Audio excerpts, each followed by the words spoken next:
Alright, hey y'all, we're here with case 5 of the first of the 2 Great Ace Attorney games. I don't know, there's not really a better way to say that, but we're here with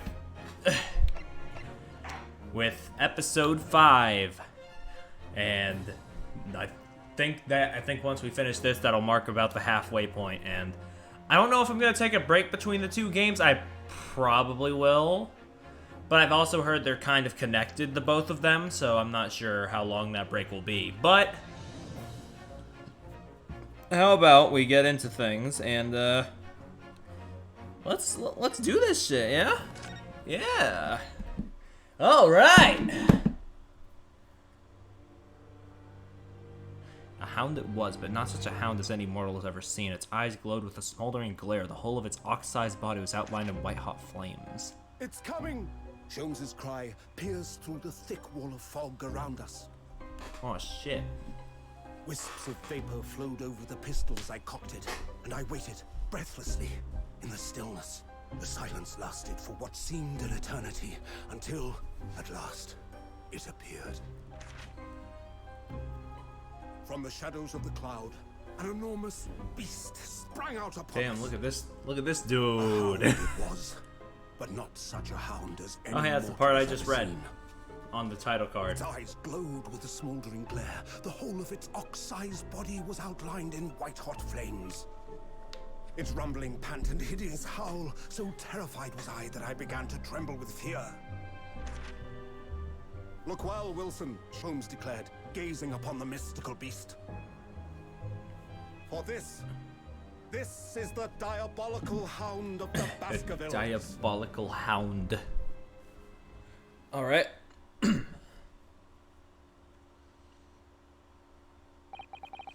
Our first 2 months in London passed by in a flash. In that disconcerting courtroom experience we were first thrown into on the day we arrived in the country, and in Soseki-san's terrible ordeal that had followed closely behind, we had emerged victorious. However, there then came an abrupt end to our opportunities to appear in court, which was hardly surprising, of course, since I was nothing more than an amateur, an unknown student of law from a faraway land. So life in our little office was very quiet. That is, until it was shattered one day by that fateful telegram. Oh shit. 15th of April, damn. If this case goes a certain amount of days, it could cross over with my birthday. Damn. Naruhodo's legal consultancy. Oh shit, who?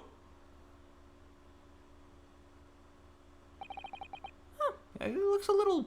Is it just me, or does it look a little more organized than before? That morning, I was woken by the unreserved knocking on the door by the telegram boy. But after he'd gone,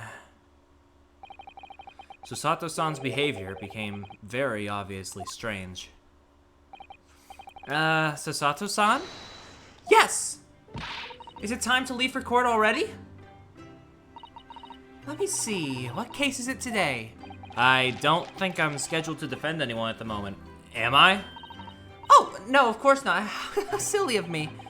But I think Iris said she would make us breakfast this morning. So, shall we go down to Mr. Sholmes' suite? Yes! Iris makes the most delicious breakfast food. She does, doesn't she? And once our bellies are full, we can leave for court in fighting fit form. Let me see, what case is it today? Here we go again.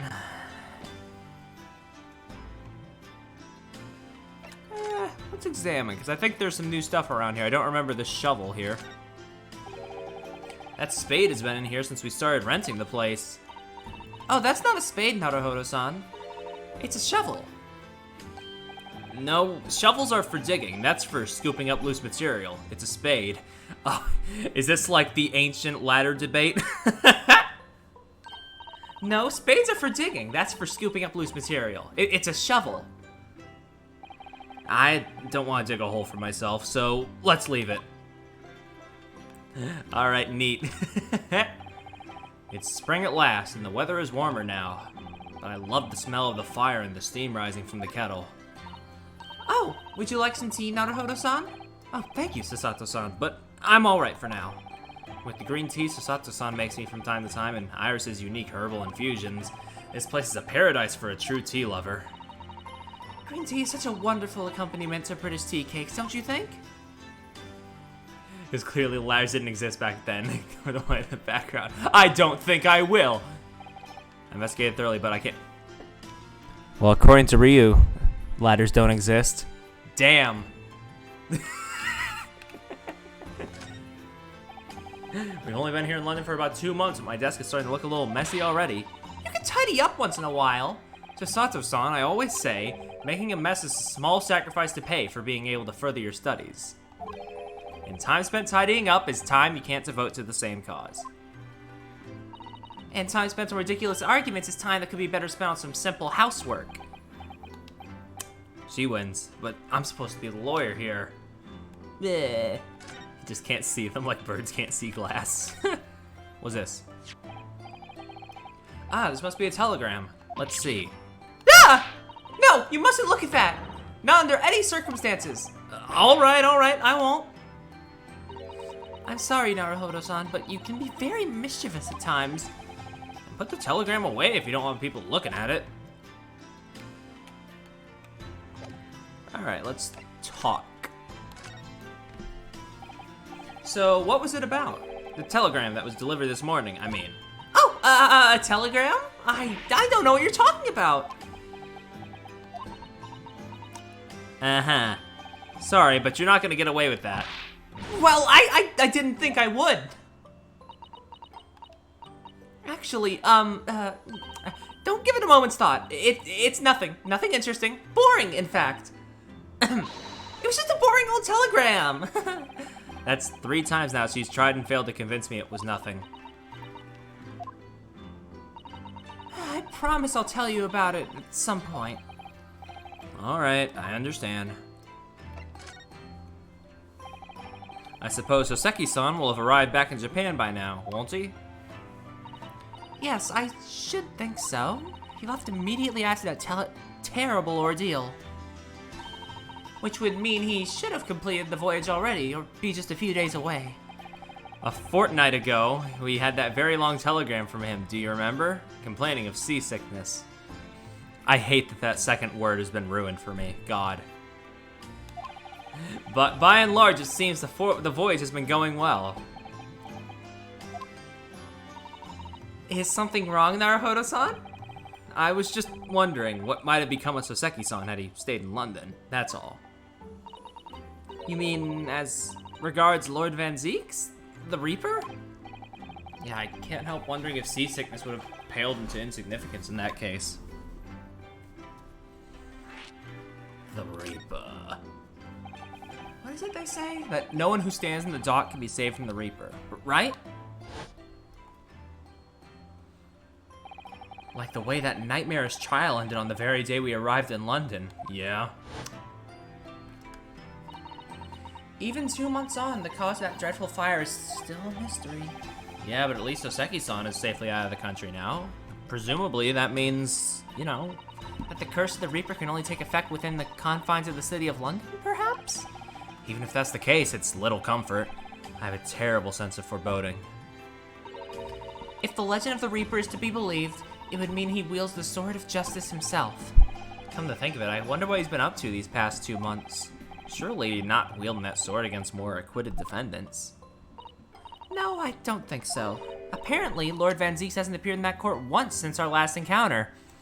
But you can bet your fucking bippy he'll show up as soon as we show up. Oh?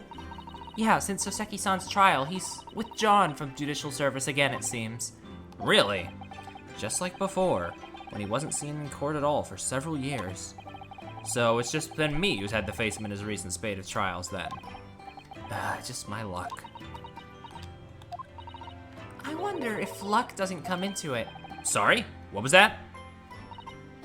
Oh, nothing. Never mind. Honey, please, just... Stop dismissing everything, please. Like, we can... You can talk. It's... whatever. Let's go to Sholmes' place. Which is just below our place. I'll talk with my boyfriend. You're not my boyfriend. Morning, Runo! Morning, Susie! Oh, good morning, Iris. Iris? What is it, Runo? What is that terrible noise? Sounds like a cat being strangled. Ah, yeah, you noticed that, didn't you? Hurley isn't in the best form this morning, it seems. What happened to his little machine?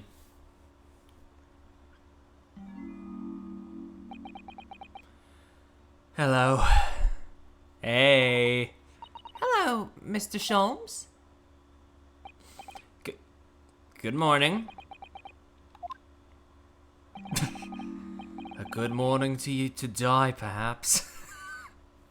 What's your problem, buddy? Has something happened, Mr. Sholmes?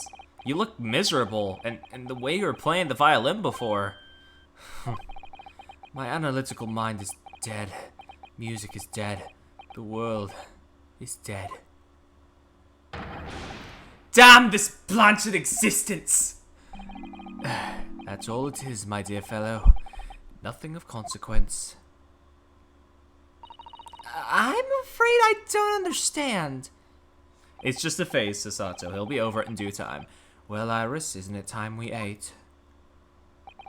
Some dry toast and insipid coffee for me, if it's not too much trouble. Meow. Aw, shit, kitty. Wait, isn't that the same cat? Oh, look, it's Wagahai. Good morning, boy. Meow. See, some sort of tiny door for cats to use. How did it get there? See, since it was in Natsume, I believe that was the cat that was in Natsume's lodging, like, last episode. I assumed that was Natsume's cat, but I guess it's theirs. Well then, everyone, time for breakfast. Oh, wonderful. Let me help you, Iris. It would indeed be a fine day to die. I knew something looked different. Something's missing from Mr. Sholmes' desk. Let's examine around first. Boop. The fire's burning comfortingly in the grate again today. It's a very different feeling to a Japanese hibachi somehow. Oh, look at that photographic print of a lady displayed on the mantelpiece. Could it be... Yes, it must be. It's the woman. Oh, how exciting. Is that supposed to mean something to me? Achievement unlocked. The woman? What? Game, you can't just... Does Iris have something new on her board? This is where Iris notes down ideas, isn't it? Let's see, what does it say today? Ah, the Boscombe Valley Mystery. Oh, how intriguing. It must be a title of Iris's latest work. Oh my, I wonder what fantastic tale awaits us. It's the woman refuses to elaborate, yeah. Just how the son looks like an angel, but I bet she's dreaming of the most unsavory crime you could imagine. Damn. Anything else new around here or that I can check? All right, let's check the desk. Look at Mr. Sholmes' desk. It's completely clear. Isn't that Norma's machine usually on it? We can never hope to understand what goes on in the great detective's mind, Mr. Naruhodo. Why, next time we're invited, we may find he's vacated the entire suite. That's scarily plausible, actually. All right. I think we're good for now, then. Sholmes, buddy, talk to me. Wanting to die? You seem to be very unhappy this morning, Mr. Sholmes. What's happened? It used to be the case that in my hands, this violin sung like the dawn chorus. Its melissonant tones would make flowers bloom. It would? But now, the muses aren't amused with me. The goddesses of music have thrown me over. Whatever do you mean, Mr. Sholmes? For hours I have bowed, for days even. Through the night I have endeavored to no avail. That sound, my tone, is lost. That brilliant, clear, unwavering tone. Gone forever! No more recitals of unbridled emotion! Well, you haven't been practicing much lately, have you, Hurley? Don't worry, I'm sure it'll come back to you in time. Heed my words, Mr. Naruhodo. The goddesses of the arts are fickle. One day they bestow genius on a man, the next they unmercifully withdraw it. Oh, dear. Duh! Why is this happening to me? If they take the turn I have for the violin from me, what is left for pity's sake? What is left? Deduction perhaps? Isn't that what you're known for? You know, they don't call you Cheryl Lucy Combs for nothing. Wait, that's the wrong guy. Fuck. The missing machine. Mr. Sholmes, I don't like to pry, but Your desk looks rather empty today. Well done, Mr. Sato. Your observational skills do you credit. No, Mr. Sholmes. They pale in insignificance when compared to yours. You'd struggle not to notice, wouldn't you? You mean Hurley's great analytoscope? That's a Whitabank's now. Sorry? It's at a windy bank? No, Whitabank's. The pawn brokery. Pawn? What? You mean you pawned that enormous machine of yours? It has some considerable value, you see. Quite undeservingly. But isn't it a very important machine for your work? I do wish you had consulted us if your situation had become so desperate. I should have gladly passed what little income I have to you. Let's not go that far, honey, but we would be there for him, yes. Dear madam, things are far from desperate. But the pawnbroker has your wonderful machine. How can it be anything but desperate? Making use of a pawnbrokery is quite ordinary here in London, I assure you. It is? Doesn't sound ordinary at all. It would seem that neither of you fully understand how pawnbroking works. Oh, what's to understand exactly? Sure, educate them. What did you mean when you said we didn't fully understand how pawnbroking works?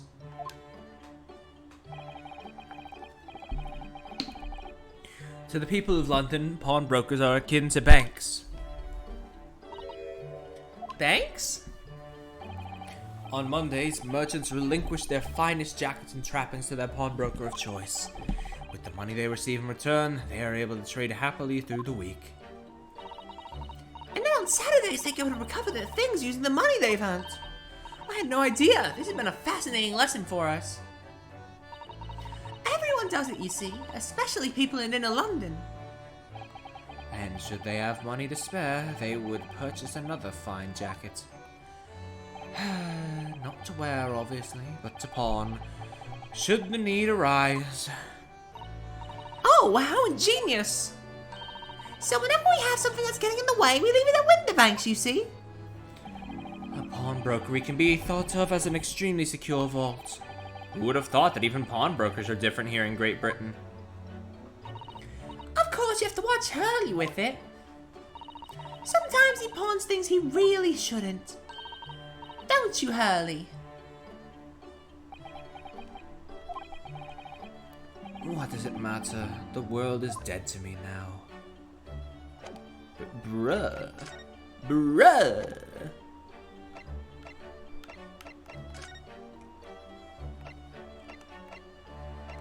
Are you sure we've asked everything we need to? I mean, that implies we need to do something with him. Mr. Sholmes, can I ask for your opinion about this? You lure me to raise my languid head with the promise of some mental extulsion. Yet in my morbid depression, I am confronted with the most mundane of problems. Oh. My mind finds greater stimulation in the unforgiving monotony of the floor than in your miserable offering. Damn, okay, fuck. Always glad to help.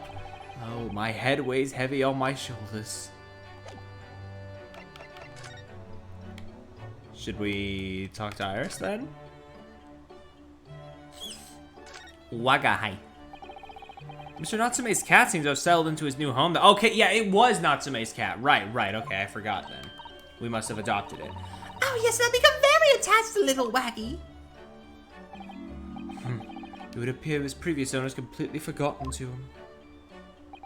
Cats are unfeeling creatures, their mews as empty as their hearts of the muses.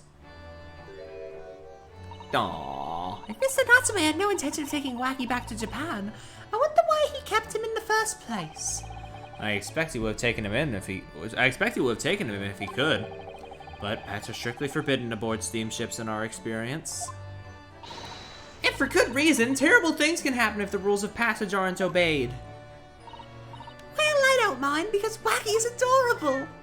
Meow. Yeah, he really is. Oh, yeah, what about the door? I don't remember seeing that tiny thing in the main door before. Where did that come from? Oh, you noticed? You're observant, Bruno.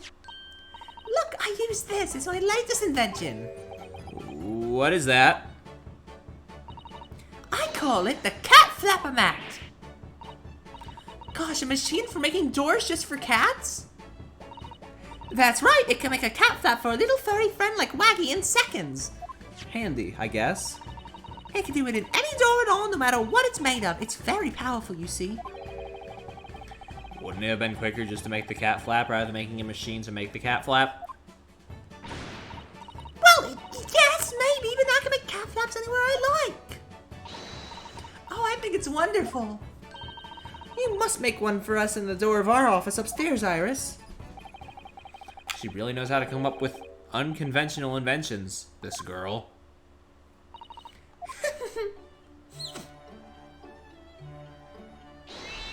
Meow! What? Oh, what was that? Wag-a-hi? Clatter, clatter, clatter.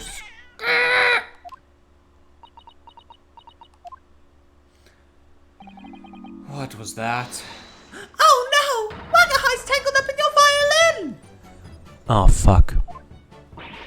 I think he thinks it's a toy. No, what's he doing to it? Oh dear, Mr. Sholmes' precious violin. Why should I care? What? I shouldn't be surprised.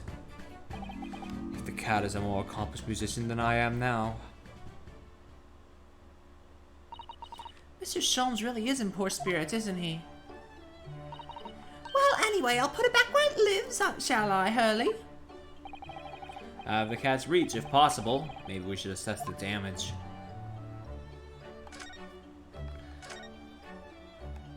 I don't know, it looks fine to me. Oh, never mind. One of the strings are fucked. So this is the violin, is it? It's a Stradivarius, one of the finest violins in the world, made by the renowned Italian luthier Antonio Stradivari. Oh, I see. It doesn't really look like anything special to me. I happened upon it covered in dust, languishing in a pawn shop down in a nondescript back alley. The broker had no idea of its value, so I was able to purchase it for a mere 55 shillings. How honorable of you. And until today, it has been my faithful companion in every great Paganini-inspired performance I have made. I ask you, is there reason to live in a world devoid of music, to tolerate this blanched existence? No! There is none!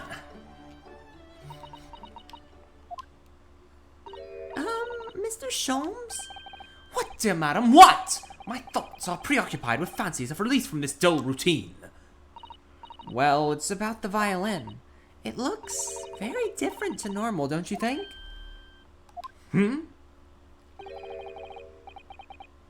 What do you mean, Mrs. Otto? Oh, Susie's right!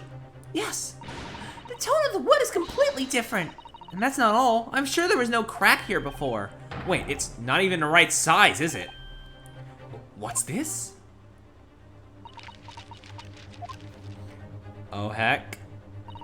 I'm terribly sorry to tell you this, Mr. Sholmes, but that instrument isn't a violin at all. Huh? Then what?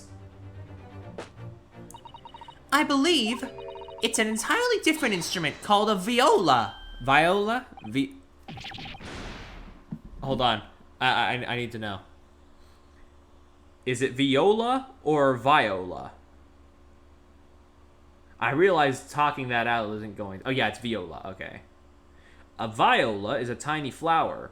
Voila is an interjection used to call attention, to express satisfaction or approval, or to suggest an appearance as if by magic. Okay. Thank you for all the extra details. Google. Oh, Mr. Sholmes, are you all right? You're right. You're quite right. This isn't my faithful Stradivarius. So what, pray, is this piece of stringed flotsam? Also completely ignoring Sholmes is straight up dying. I mean, he just does that. Not your faithful performing partner, then? Ah, I see what must have happened. You do, Iris? This is just a simple mix-up. It sounds like Iris might be able to tell us exactly what's happened if we ask her.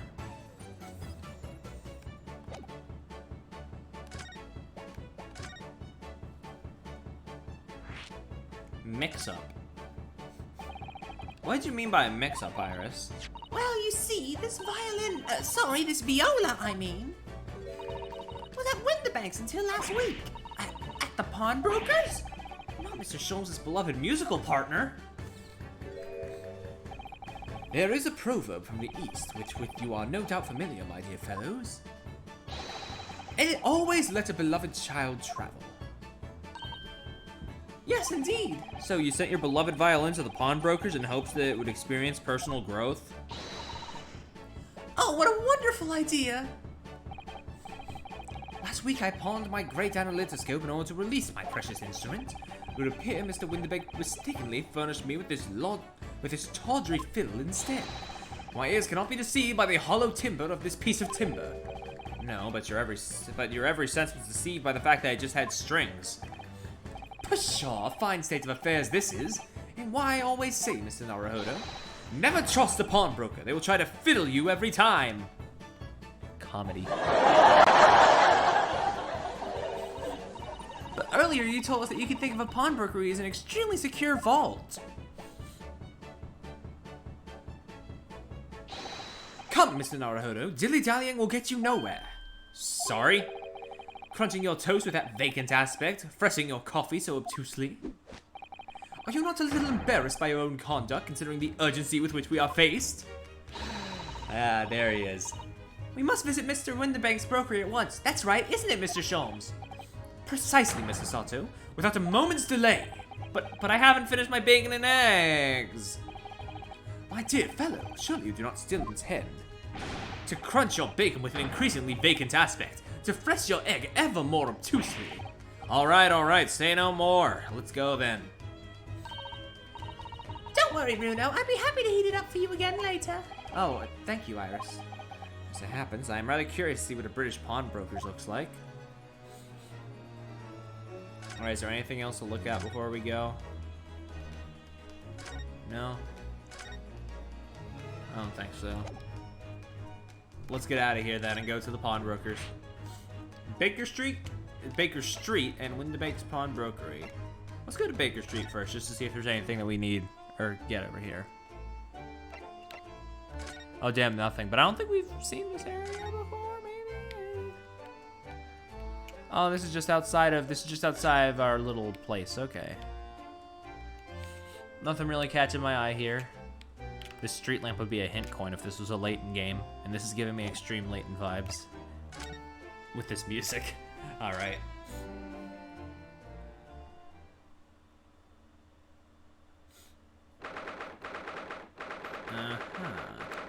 Whitabank's pawnbrokery. So this is a British pawnbrokery.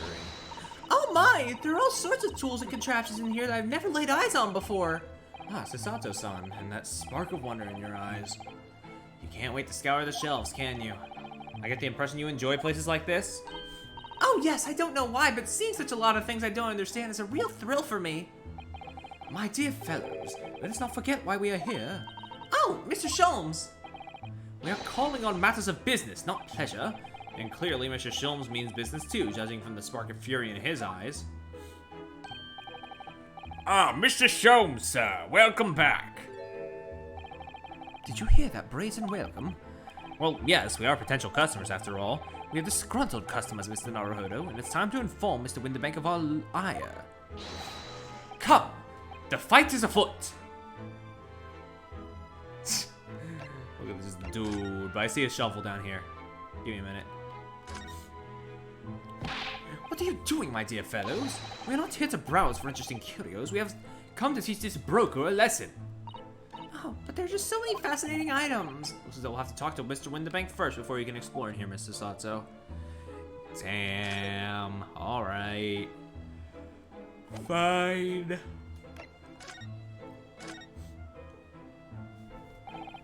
Naturally, you will recall this, which I retrieved from you some days ago. Yes? This second-rate fiddle is not my faithful instrument, Mr. Whitabank. The color of the wood is different. It has holes in it. It's not even the same size. A wonderful summary of our observations, Mr. Sholmes. I'm so very sorry, sir. How utterly unforgivable of me. An inexcusable mistake for a pawnbroker. There is only one way to make amends. Wait! I shall have to take my own life! Bruh, chill!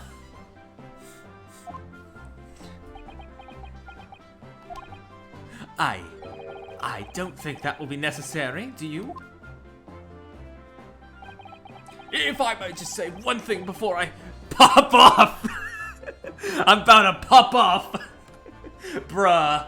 I don't think this is what popping off is. What the fuck, man? Yes?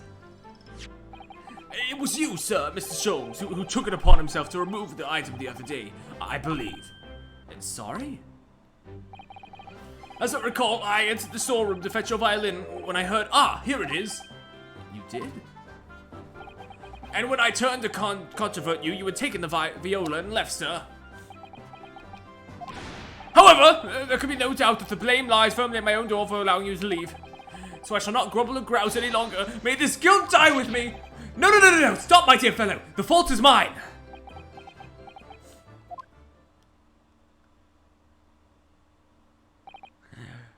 It would appear that the fight is over. I do humbly apologize, Mr. Whitabank. Evidently, my questionable disposition precipitated this tragedy. Well, you wouldn't be Mr. Herlock Sholmes without that questionable disposition now, would you? I do believe you may be right, sir. It's either laugh or cry, I suppose. You are, it must be said, one of my more challenging customers. I needn't remind you of the peculiar collection of items you brought through my door in the past. Oh? Peculiar items? In the extreme, ma'am, for example, the unpublished manuscript of an eponymous work, the novels of Herlock Sholmes or some such. Oh my! A new full-fledged novel? And unpublished? A story I've yet to read, you mean? Forgive me. Wait, but before you die, you must tell me more.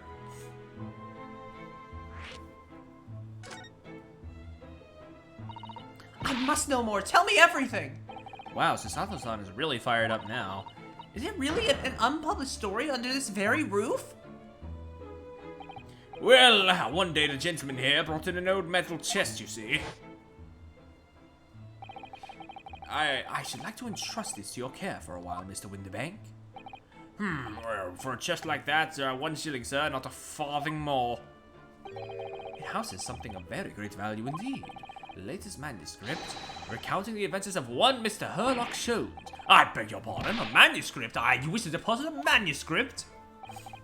Indeed I do, for I am confident it will be quite safe here. And that was that.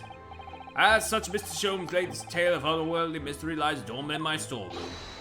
Mr. Sholmes, is that really true? Do I sense that someone doesn't want to talk about this? I continue to pay your fee, do I not? Then kindly continue to store my belongings securely. Of course, sir, of course. They're safe and sound with me, I assure you. This is all very strange. Can I check that shovel now? No? We already taught him a lesson, though. Can't I look at the shovel? I want more flavor text. I wonder, can I ask you something? Gentleman from the East, I see. Yes, that sable suit, I suppose I could offer you 6 pence for it. Without wishing to offend, the tone is somewhat dull. Sorry? Aha, but for your splendid attire, ma'am, 5 guineas, no less. The colors are exquisite, the design exotic. Eastern artistry at its finest, may I say. Oh my, 5 guineas, you say? How interesting. Why do I feel as though I've suffered some sort of defeat here? Actually, I was hoping to ask you about your business. I've heard it said that pawnbrokeries are used rather like banks here in London. Yes, sir, indeed. Many of my customers utilize the establishment as you describe. I appraise their items and offer them a proportionate loan of 2 months of secure stowage. If, in that time, they repay the original sum to me plus the agreed interest, their items are happily returned. Sasato's got better drip than you, where you get fucked. What happens if they don't pay you the money? And then the items are offered for sale in my shop, as you can see in the shelves behind me. You never sell items before the 2 months have passed, then? That's right, ma'am, that's right. Which means some considerable responsibility rests on my shoulders. Should a customer's precious belongings be lost, the only recompense is for me to end it all. The very idea, Mr. Whitabank, is an absurdity. One should never talk of one's demise so casually.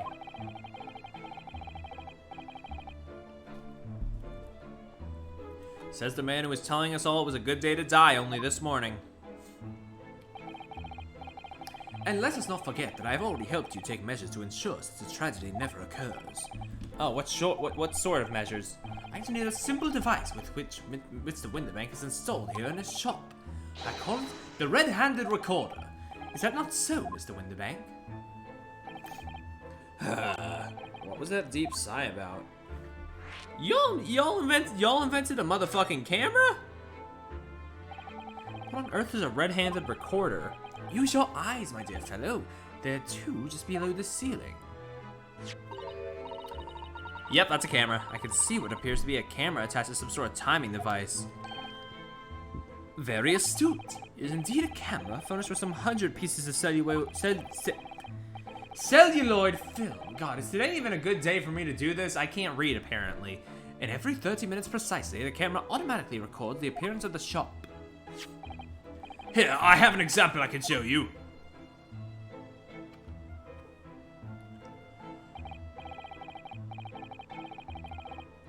Ah yes, a print from the camera set to record the activity at the shop counter. I developed a special type of film so sensitive, it produces a crystal clear image even in darkness. Really? That's extraordinary. Yeah, you can clearly see the counter and the door behind it, look! Luigi, look! It's the counter! So you see, were someone to enter the premises with ill intent, his identity would be summarily exposed.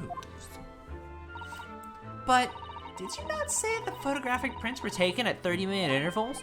Indeed, as you say, my dear madame. And what if the incident were to occur in between times? One can only say that would be a cruel twist of fate. I must confess, your devices have been giving me some cause for distress as of late. I beg your pardon, Mr. Whitabank. Surely they are anything but distressing. Reassuring is the word.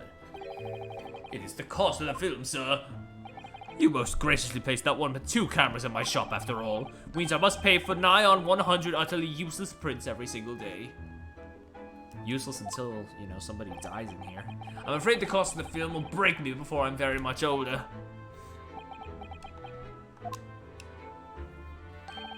Nevertheless, a small price to pay to ensure the safety of my preferred pawnbrokery, no. My dear fellows, we verge on an age where safety and security come at a price. Oh, heaven help us. Now then, Mr. Sholmes, allow me to return your precious violin. Ah, the very thing. Thank you, Mr. Whitabank. Perhaps this might mark the end of the peculiar items you tried to pop, Because if anything were to happen to one of them, this would be the only answer. I really think you ought to stop waving that gun around. Someone could get hurt. Fear not.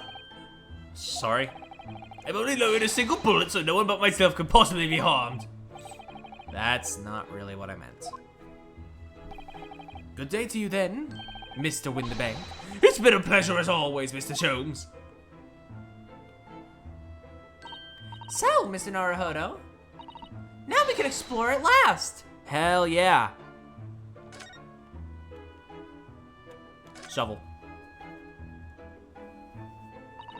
Look at that enormous ledger on the open counter there. Mr. Whitabank is, if nothing else, very particular about recording the items he accepts. He'd have to be, otherwise he'd get himself into all sorts of trouble. Which might explain the thing that catches my eye far more than the ledger. This revolver here. Do not entertain even a single thought of pilfering an article herein, my dear fellow. I assure you, Mr. Whitabank would not hesitate to draw that weapon with a speed belying his portly size. Oh, you don't mean he'd blow his brains out? Indeed, in recompense for his blunder. Oh my. But in any case, of course we would never do such a thing. How could you even suggest it? Oh, damn. So no shovel dialogue? Okay. There seems to be a little door hidden behind that curtain there. That leads to the storage room, where Mr. Whitabank keeps articles that are currently in pawn. Ah, I see. There's nothing of particular interest inside. I certainly wouldn't recommend any loss in this activity. Recommend it or not, it's not something I tend to do. There is but one key, and Mr. Whitabank keeps it in his pocket at all times.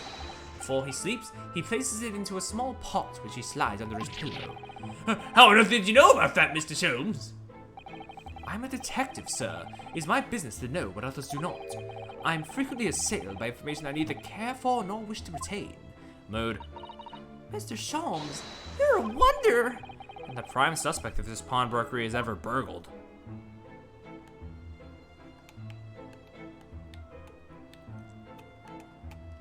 Boop. Look at this! Look at this lovely big shiny box bee! That, my dear madame, is a music box. Surely you have such things in your own country. Oh my, yes, but I've certainly never seen one so large before. Shall we listen a while?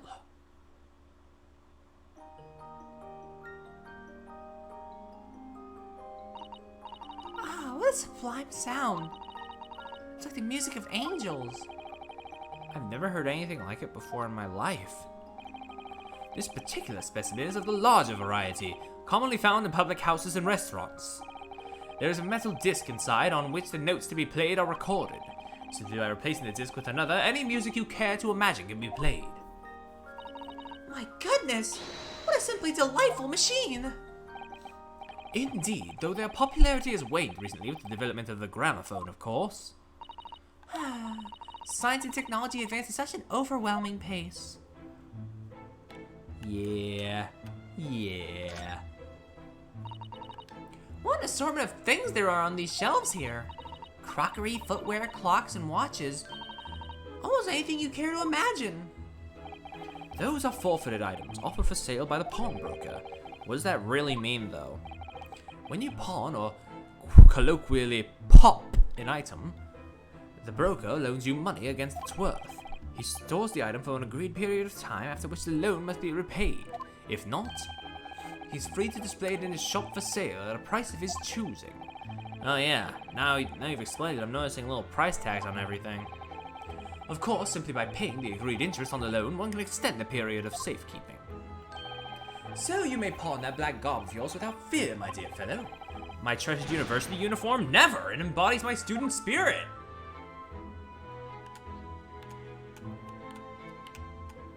Blip. Anything else around here? I wanted to examine the horse statue. Oh well. Boop. Look at this. Whatever could it be used for? I have no idea.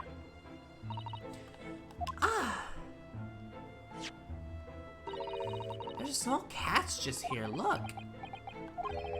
We're gonna open it, aren't we? Oh my, that's amazing! It has some sort of spring-loaded mechanism. Which we'll never manage to put back to the way it was before. What are you two doing? What? Us? Nothing. No. Nothing at all. Whatever this device is, it seems to have a pair of little windows to look through. I feel as though I've seen something rather similar to this elsewhere. Oh, it's like binoculars, maybe. I don't know.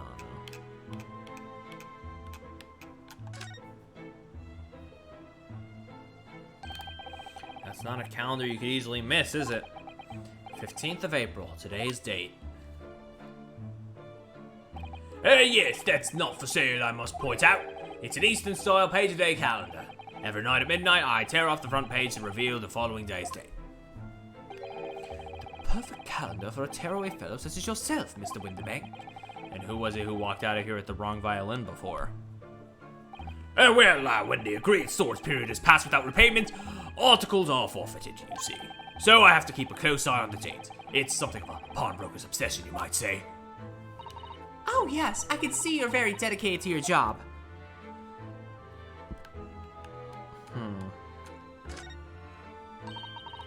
3 globes of gold, is that some sort of charm? Dear me, have you not seen that sign before? No, never. The 3 golden balls are, in Great Britain at least, the universal sign of a pawnbrokery. There are more than 700 such establishments in the capital, all showing the same sign. Oh, I see. I had not imagined your ignorance was so profound. Oh, well, what's the significance of the 3 golden balls then? Does it have some special meaning? That is entirely unimportant here, dear madame. Irrelevant, even. You mean you don't know? Anything else up here? We got shoes. We got feet. Put on your fucking feet. Well, I'll check this first. Now, what do you suppose this rather enormous machine does? It seems to have 2 little windows we're looking through. Allow me to enlighten you, my dear fellows. What you are looking at is a stereoscope. A stereoscope? Fascinating. It is aptly named, I assure you. Look through the eyepieces and see for yourself. Oh, I should be delighted to. Excuse me a moment while I just have a look. Just before you do, there is something I should point out. My dear fellows, in order to see the image properly, stereoscopically as it were, you'll need to be cross-eyed. However, if that is beyond you, it's of little consequence today. Alright then, I'm gonna try it.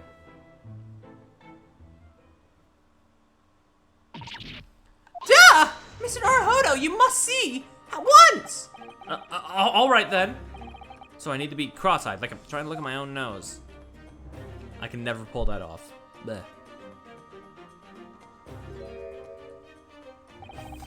What the? I don't believe it. It's just a photographic print, but it seems like you could reach out and touch it. Yes, the sense of depth is startling, is it not? Stereoscopes are one of London's many fads. They're found often in little stalls in the park. People queue for hours to see them. Why? Why are people meddling with such black magic? It is no magic, my dear madame. It is, well, far too complicated to explain at present. We shall save this lesson for another day. Oh, okay. What? Only tuppence for it? That ain't fair, and you know it. This scene was probably a lot better on the 3DS. Yeah, I was imagining as such. The article is barely worth a penny, miss. I cannot offer more. Sounds like there's an argument brewing over by the counter. Come on, that can't be right. Have you even had a proper butcher's at it? I've seen all I need to see, young girl. Oh, it's you! Wait, don't we know? I'm sure I recognize her. I was hoping she'd come back. Oh, yes, it's a young lady from Mr. McGilded's trial 2 months ago.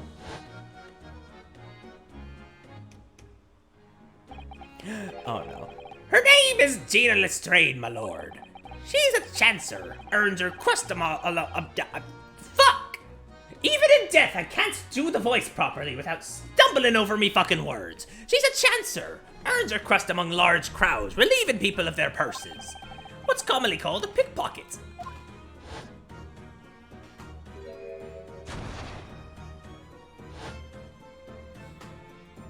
Damn, looking nice in the jacket, though. Drip, drip.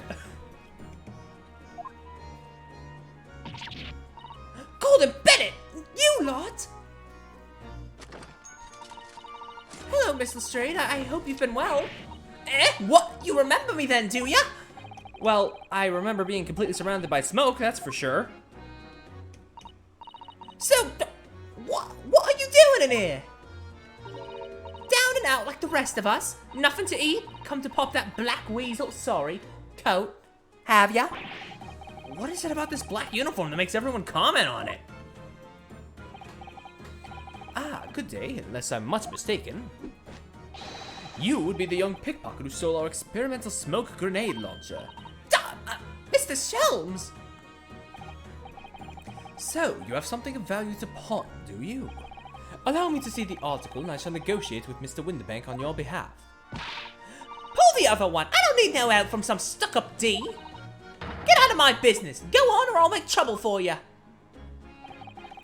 As you wish, Miss Lestrade, I will happily remove myself from your presence. He's really done it. He's gone. I'm sorry, but as I said, there really is no room for negotiation here. What's that thing he has in his hand?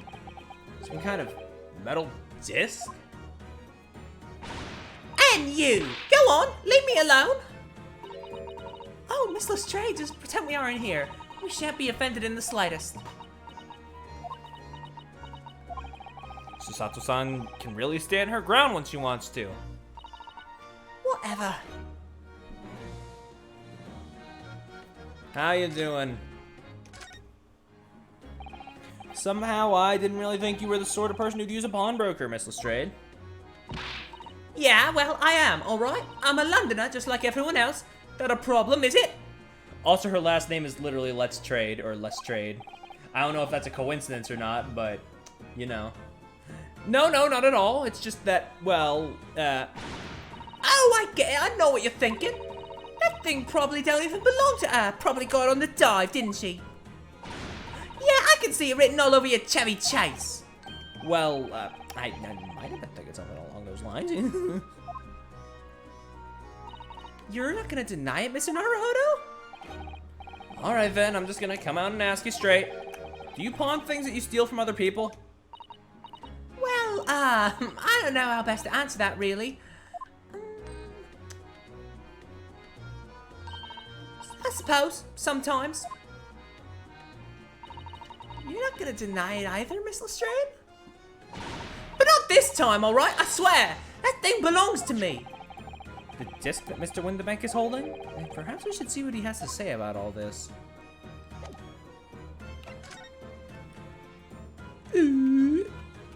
Oh, I can re-examine it, yeah. Mr. Whitabank watching diligently over his shop. There's still so many things I'm curious about. I don't believe this is the time for browsing, Mr. Naruhodo. We should probably see whether that argument's been resolved yet, I suppose.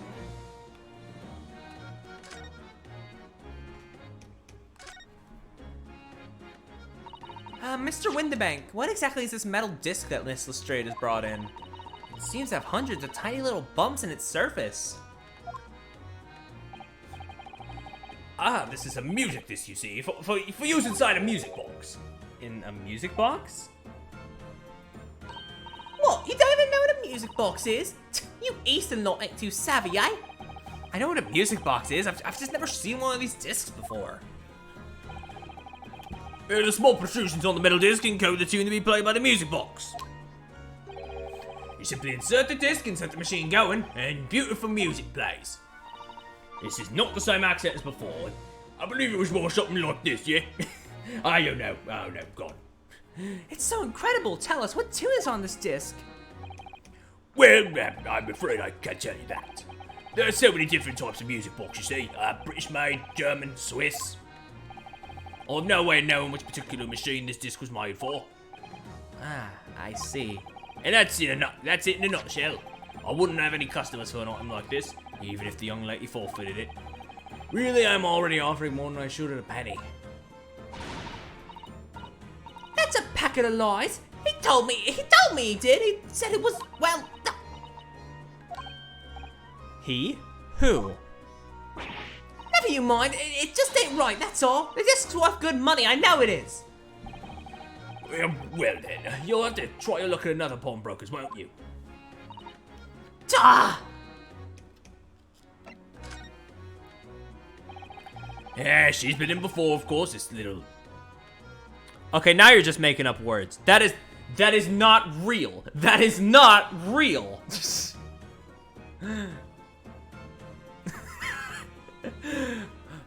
Okay, tatterdemalion, ragged or disreputable in appearance. Okay, I guess it is real, but sure doesn't look real.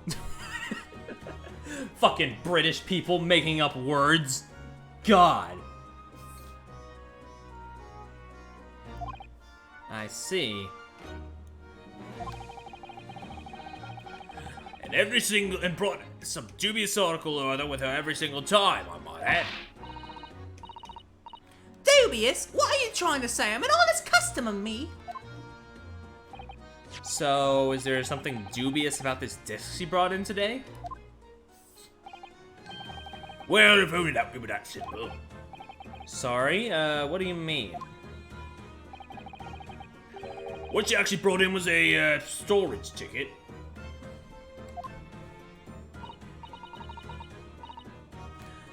Ah, storage ticket. So... Miss Lestrade has actually come to redeem an article from you today. Is that right? Yeah, that's right. A girl like me has a lot of stuff what needs storing. Alright, yes, that's definitely dubious.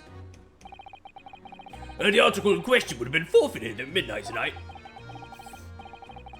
But I actually gave me a ticket for it and repaid both the loan and the interest. I was obliged to return the article to her.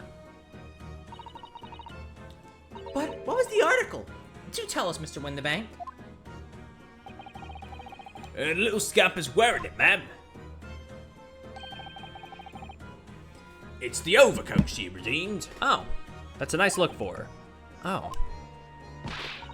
What? What's wrong with that? It fits, don't it? I mean, it's mine, so of course it does.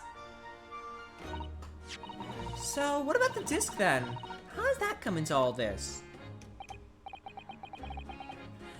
That disc is something else, a new article to pawn, if the girl and I can agree on price.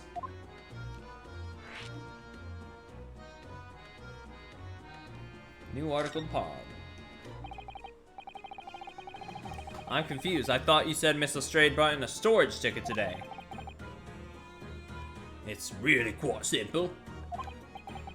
Yes, the child brought me a storage ticket and the money owed on it, as you say.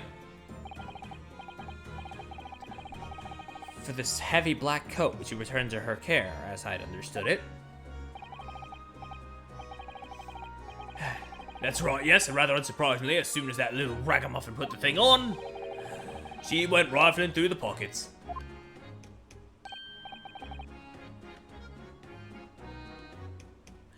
Oh, you mean... What? Don't you know it's rude to stare at a lady? Ah, I see. So it came from the pocket of the overcoat, did it? If you mean this disc, then yes, exactly, ma'am. She immediately tried to pawn it. For quite a high price as well. This is all rather suspicious, I think. Give it up. I'm just trying to pawn something like anyone else would.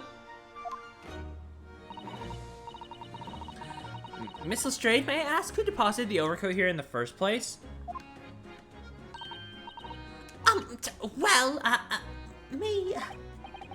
It doesn't really appear to be your size.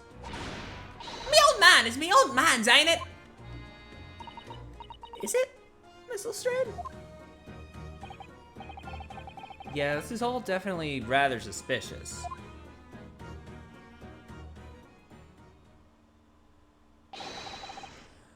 Out of my way, please. Who? Oh, who?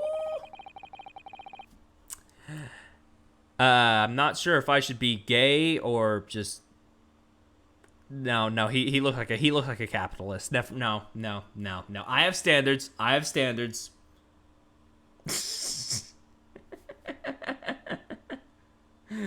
Who's this picture postcard English gentleman?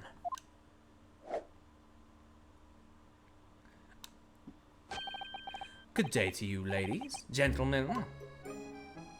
Oh no, he has McGilded's theme. That's not a good sign. What's your problem, eh?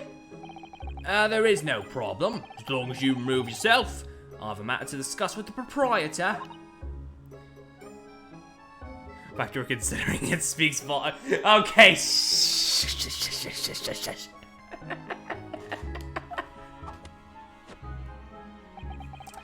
And if you intend to make a problem of it, I shall see you outside, little girl, for the hiding you deserve. No, wait, he needs to be snootier. He needs to be snootier if I'm not gonna be gay for him. Well, look, ain't it obvious? I ain't done talking with him yet. If you think you're such a gent, you should know how to wait in line. Well, you are an impudent little brat, aren't you? As well as a pickpocket. Who are you? How do you know who I am? And the question is, how do you not know who I am? You haven't the courtesy even to remember the faces of your victims, it seems. What? You mean I from you? Broker? Yes, sir. I believe this filthy pocket thief has just redeemed an article from you, no? Yes. The article in question belongs to me. I demand for it to be returned at once. Oh my! Now that's a lie. What are you trying to pull? Give me back my overcoat, you... You are making up words. You are fucking making up words. I'm pissed off. Define wastrel. Not the... Yeah. A wasteful, good-for-nothing person. Okay. Damn. And needless to say... Any music box discs too. Why is he striking a JoJo pose? I mean, his entire character design gives me like JoJo vibes, but Wastrel chain. No, you can't have it. You just can't. It's me old man's, or it was. Now it's mine. No, this guy is a fucking JoJo character. Yeah. Goodness, Mr. Naruhodo. This is a very awkward situation. Yeah. I think perhaps we should hear both sides of the story in just a little more detail.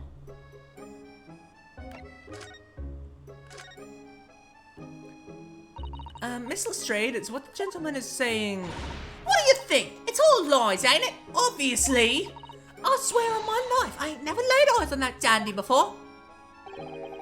Let's hear it now, you little ragamuffin. You stole it, didn't you? That tickle you brought in here just now. No, I swear to God. It was barely an hour ago. I was walking along the streets, minding my own business. This little gutterling ran into me. I knew at once what had happened. I'd been robbed yet again, I thought to myself. Those wretched pickpockets. Yet again? Oh yes, as you can see, I'm a man of impeccable style. This isn't the first time I've been targeted by these backslum scoundrels. You're asking for it if you walk around like that, yeah. Now then, relinquish my overcoat. Come along now, Mr. Stride. Give the good gentleman his coat back. If you're going to cause trouble, I shall have no choice but to call the police. Hold on. Why's everyone thinking it was me? Just look at this dandy cove, and you think I'm the dodgy one? I'm sorry, but no one's going to believe you. Yeah. Well, now what about evidence? Yeah, evidence. Where's the evidence that I've stolen something, eh? Come on, let's see it. Oh, I have evidence, naturally. You what? Evidence. Oh no. I'm on Lestrade's side, of course, if it wasn't obvious. Evidence that the article Miss Lestrade redeemed actually belongs to this gentleman. Of course, we can only consult Mr. Whitabank's ledgers to know the truth. We'll be able to look up the name of the person who deposited the article in the first place. Yes, brilliant! I'm very sorry, but I'm afraid that won't be possible. Oh? I never ask customers' names. That's a strict policy of mine. But why not? Well, now, as you can imagine, some of my customers have circumstances to consider. A great many of them prefer to maintain their anonymity. Yeah, I see. Then how can you know if an article belongs to the person asking to redeem it? Oh, it's quite simple. Good sir, might I trouble you for the watchword associated with the article in question? Of course, it's... Professor.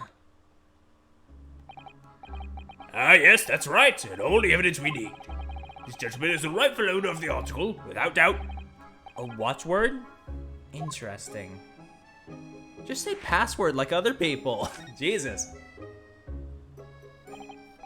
So about these watchwords, Mr. Whitabank, unless I'm being like ignorant. As I just explained, I never ask customers' names when they deposit items with me. There are many reasons why. Certain customers would like to keep their activities secret. That wasn't exactly a subtle glance at Mr. Sholmes now, was it? Great detectives have no dark secrets, none at all! Yes, well, anyway, that's why I ask for a watchword whenever I accept a new article. In many ways, it's like the secret combination of numbers used to unlock a vault.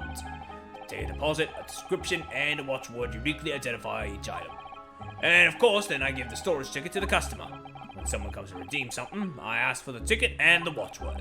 If that someone tells you the correct watchword, you return the article? That's right, sir, yes. Just as soon as the requisite fee is paid. And I have supplied you with the information you require already.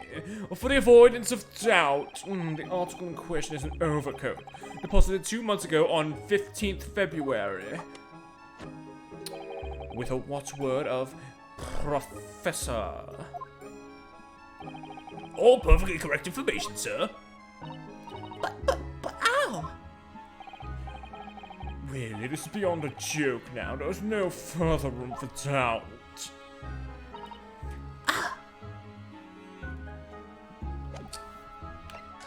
Alright, let's talk to this snooty son of a bitch.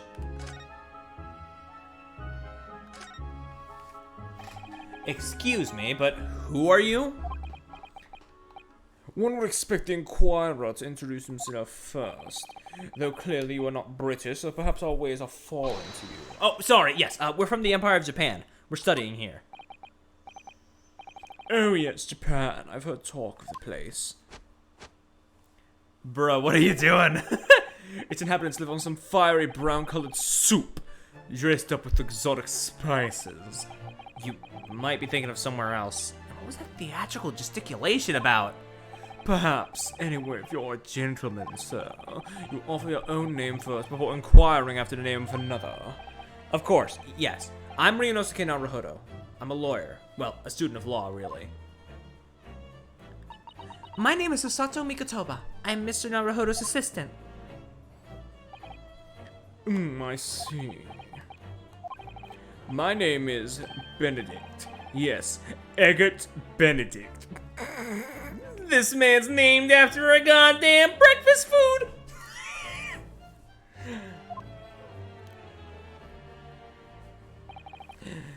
Enchanté. He's so refined in how he holds himself and how he speaks, but that name is, suspicious. Now to the matter at hand. My overcoat! Return it at once to someone with the style to carry it off. Every move he makes, every breath he takes, I can't stand watching him.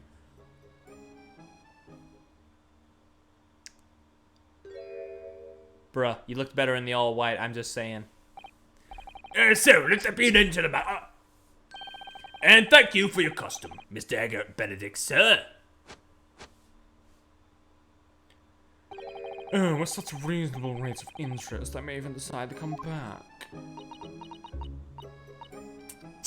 This is why I hate grown-ups. Just because I'm a diver, everyone thinks that makes me a liar. And the content of the coat pockets, if you please, broker. But of course, sir, here's the disc for you. Just this one? Pardon, sir? I was expecting another. That is, I deposited another. Another disc? Oh dear. I regret to inform you, sir, that was what was deposited with me, was nearly the overcoat. The disc happened to be in one of the pockets, but I was completely unaware of it until now. So, Gutterling, you're hiding more of what's rightfully mine, are you? Says who, eh? I don't know nothing about it. Very well. Then I shall bid you farewell. Say goodbye to style. Wait a minute, that disc. That disc is mine! Oh shit, get him! What do you think you're doing, you little tramp? Oof. You've drawn blood, you filthy animal! Oh my, yes, there's blood on the disc! I don't know why I said it like, oh yeah, blood! But Oh my, yeah, there's blood on the disc! it's because of all those sharp little bumps. That man must have scratched his finger on them. I found it first, alright? I mean, it belonged to me, old man. It belonged to me, old man. So you're not having it. Or you take it. Me? If I hang on to it, they'll have it off me again, so you keep out of it. Mr. Straight, Why is this so important to her?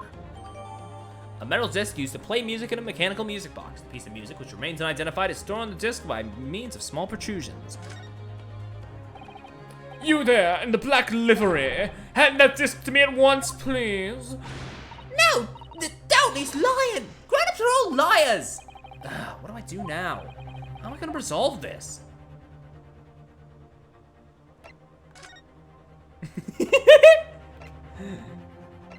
just let's leave. No.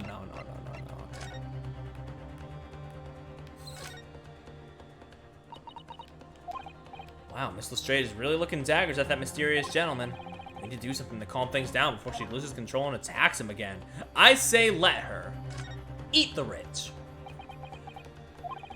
Look at all those piercing eyes. He's clearly in no mood to talk.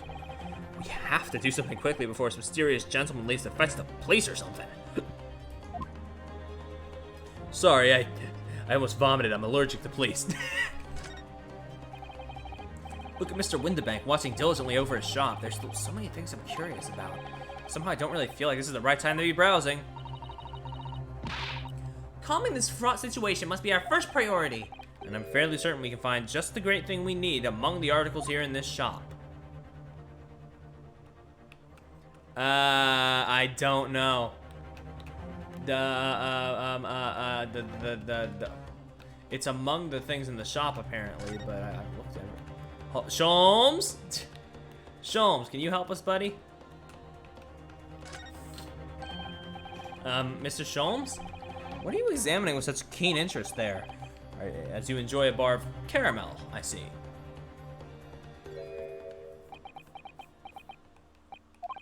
So, you found me at last, Mr. Naruhodo. Sorry? After that young pickpocket set me on my way, I was forced to lurk in the shadows. Cruelly ostracized, as the rest of you partook in the jovial atmosphere of fellowship. I had nothing to occupy my mind, but was too ashamed to let society see what my downfall had done to me. So, feigning mock interest, I pretended to examine the tedious trinkets of this desolate place. Whilst, as you shrewdly observed, gnawing on the only friend I have left, this 7% solution of caramel. Pray, do not claim to understand the depths of my despair, Mr. Naruhodo, but how could you? I was so lonely, so desperately lonely. Then, why on earth didn't you rejoin the conversation? Things have gone from bad to worse here, you know? Yes, I overheard much of your... okay, wait, no, I need to... My dear fellow, yes, I overheard much of your conversation. It was turning into the, Benedict voice for a minute there. Or rather, in my craving for human contact, my ears devoured every word that was uttered. You really were sad, weren't you? Poor Mr. Sholmes, I simply feel awful for you. It would seem that my inferences are correct. Oh, surely you're not about to tell us that you solved the entire case once again. My dear madam, sometimes I wonder, will my genius for deduction to be commoditized? How much could I pawn it for? It seems Mr. Sholmes has had another of his flashes of inspiration. But who knows if it will help to resolve the situation between Miss Lestrade and the mysterious gentleman. What's the right thing to do here? Listen to the deduction, I guess.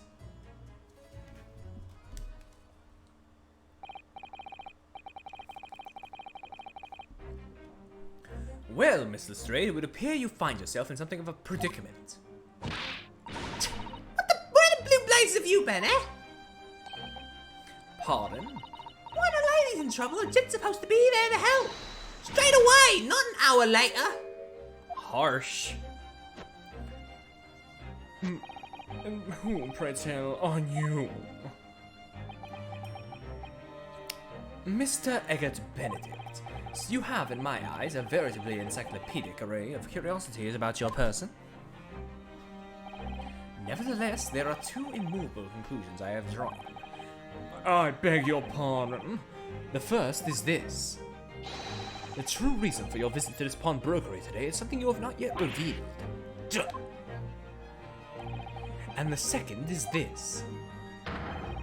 A considerable crime is in contemplation, one you will orchestrate with intent to steal a vast sum of money. Well, Mr. Benedict, what say you to my deductions? How? He's turned as white as a hard-boiled egg. It would seem that once again, Mr. Schultz has made a flawless deduction. Just who do you think you are, sir? Ah, yes, as I hoped. That is precisely the pain expression I was looking for.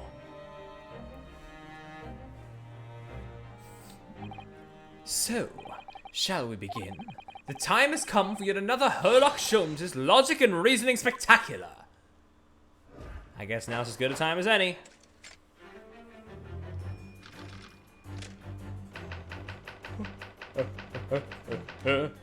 Mystery Man's aim.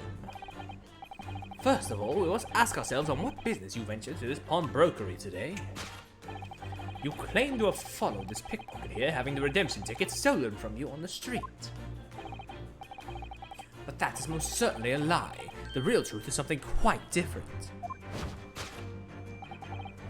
As revealed by that which you hold in your hand. Yes, what brought you to this shop in the first place is the staff recruitment flyer. He's rich. The piece of paper in your hand is a staff wanted advertisement from this very shop.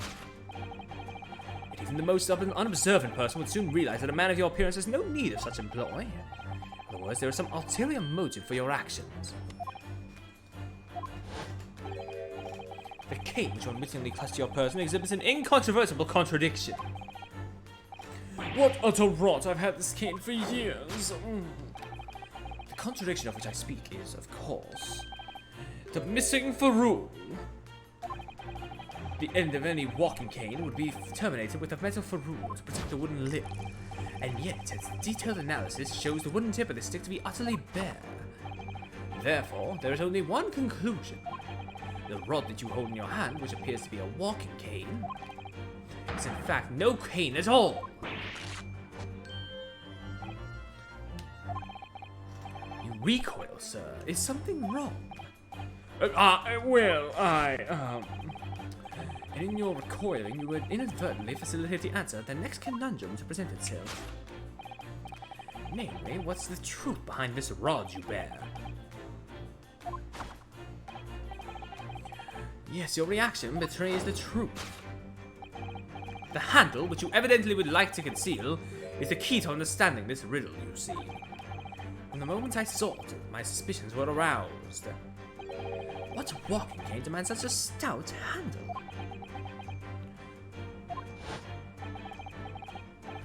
But of course, as I said, this is no walking cane.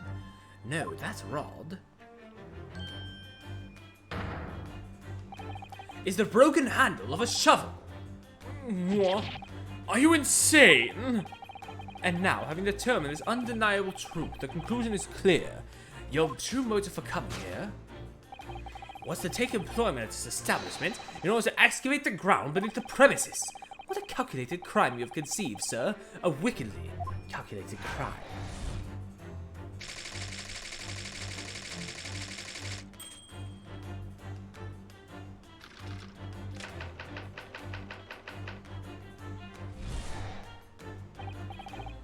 Now, Mr. Benedict, let us continue.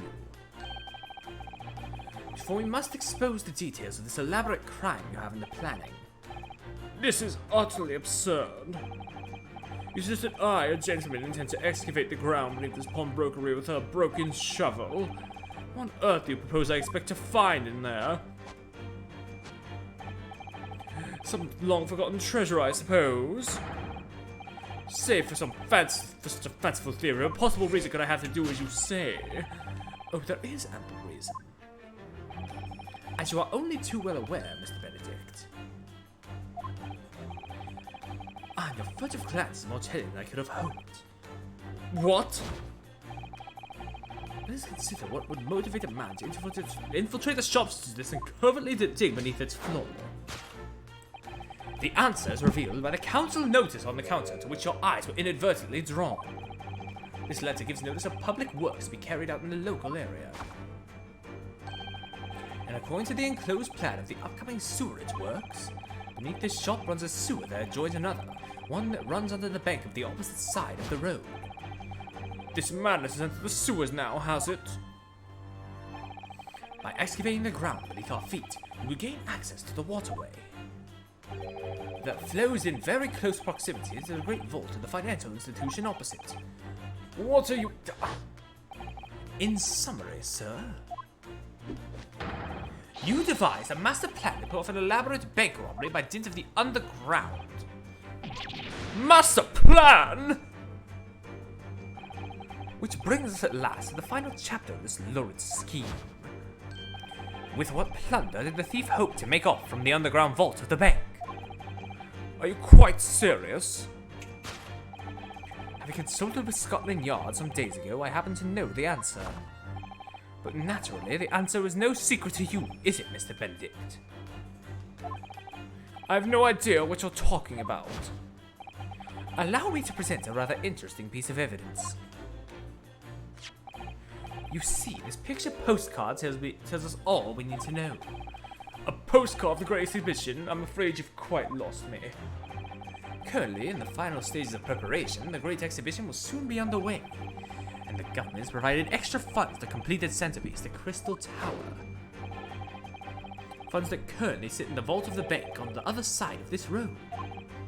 Pardon? Yes, a considerable crime you have been contemplating is the theft of that which sits in the vault of the bank, the special reserve funds for the Great Exhibition. Of course, that is top secret police information, so keep it under your hat, please.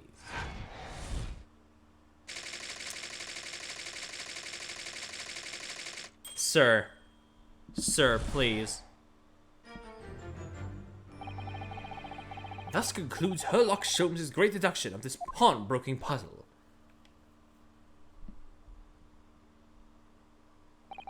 Sir. Mr. Sholmes?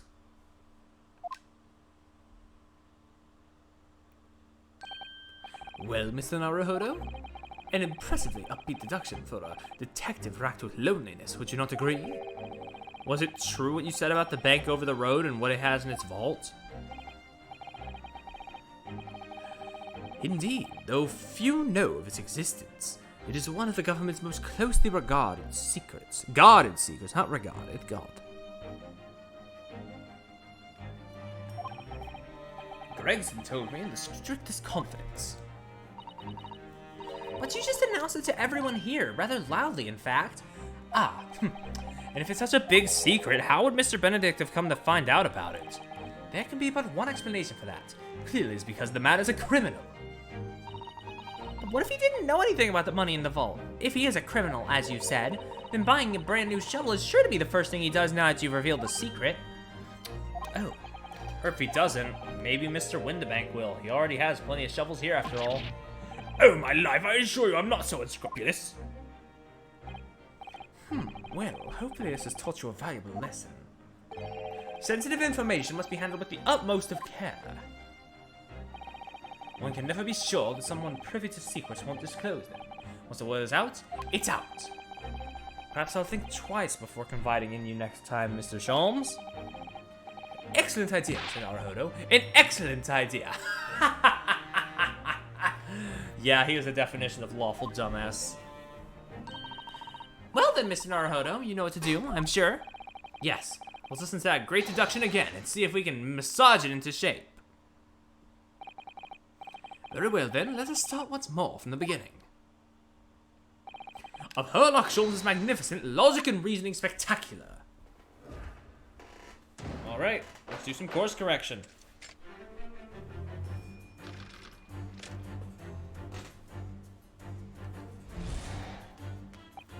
First of all, we need to ask ourselves what business you ventured to upon Brokery today. Claim to have followed this pickpocket here, having the redemption ticket you stole on the street. But that is most certainly a lie. The truth is something quite different. As revealed by that which you hold in your hand. The staff recruitment flyer. No. So, by Mr. Sholmes' reasoning, Mr. Benedict came here in order to apply for a job so he could dig down through the floor. Yes, and attempted to tunnel into the sewers to gain access to the money in the vault in the bank across the road. But he wouldn't get very far with a broken shovel, would he? no, I think it's safe to say his motives lie elsewhere. The question is where? What did bring Mr. Benedict here at this particular point in time? Oh shit, wait, I see something. Scribbled writing. Take that! I need to examine it, motherfucker.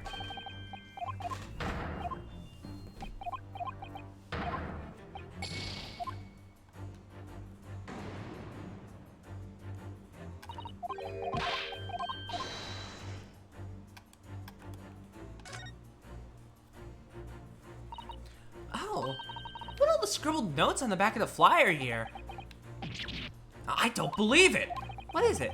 Listen to what it says. Name, Gina Lestrade. Height, 5'2". Green cap, scruffy waistcoat, grubby white shirt, blue satchel, ragged. It's a detailed description of Miss Lestrade. Goodness! There's even a sketch of her, hat and all. Although if he showed it to her, she'd fire that smoke grenade launcher in his face for sure. And look, the details of his shop have been written down here too.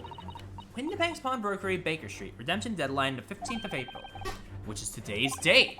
Why did Mr. Benedict have all that information scrawled on the back of that piece of paper? Take that!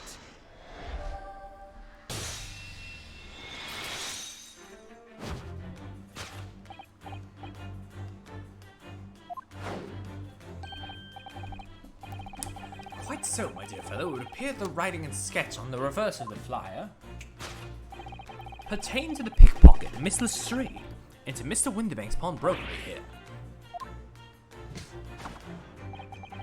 You originally told us that you had merely given chase after Miss Lestrade stole the redemption ticket from you. But that, sir, is a thinly veiled lie.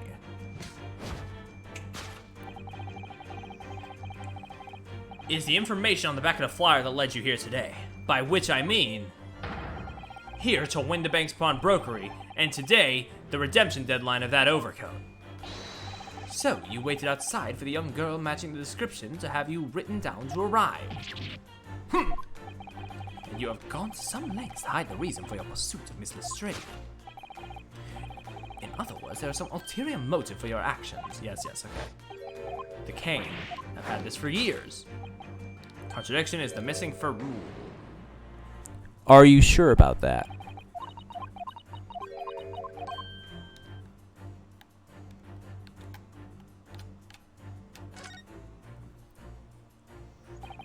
Look here, Mrs. Sato. Look here, Mrs. Sato. There are some letters on the handle. Ah, yeah, that must be initials, I think. In the West, it's customary for people to engrave their belongings with the first letters of their names. So, Herlock Sholmes would be HS, you mean? That's right. And the initials on this cane, obviously...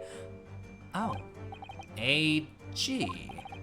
Why does it feel as though that's not quite right? Yeah, his would be EB for Eggs Benedict. That's not actually that's not his real name. I'm just making fun of him. Take that! Funk.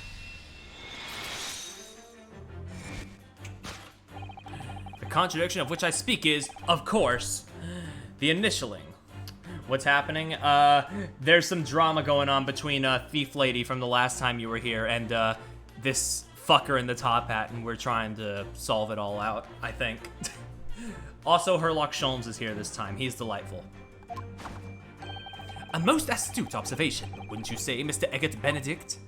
We are led to believe, sir, that your initials are EB. I think it is actually just Eggs Benedict in the fan translation. That's great.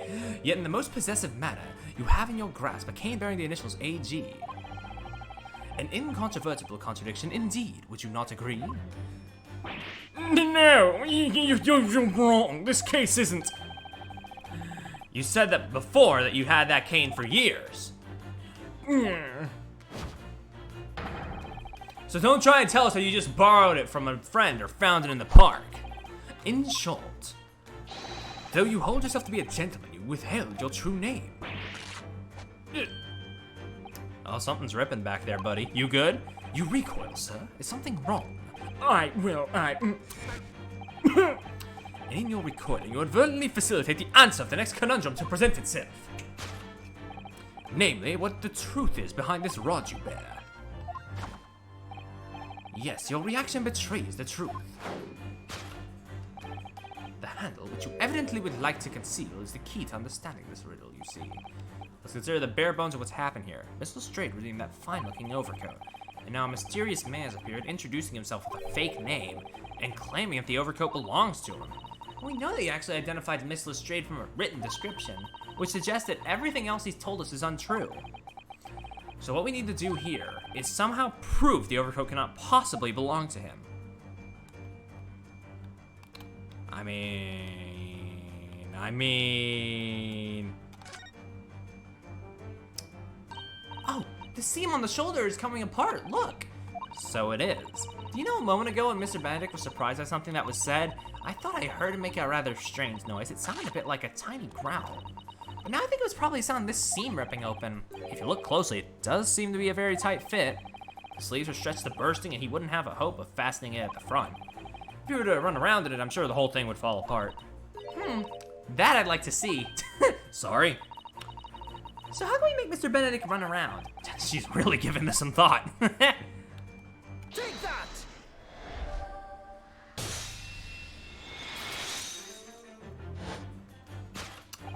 The split seam, which you evidently would like to conceal, is the key to understanding this riddle. Yeah. Yes, because the overcoat is rather obviously a poor fit. Having forced it over your broad shoulders, the seam is already breaking apart. My suspicions were aroused from the outset.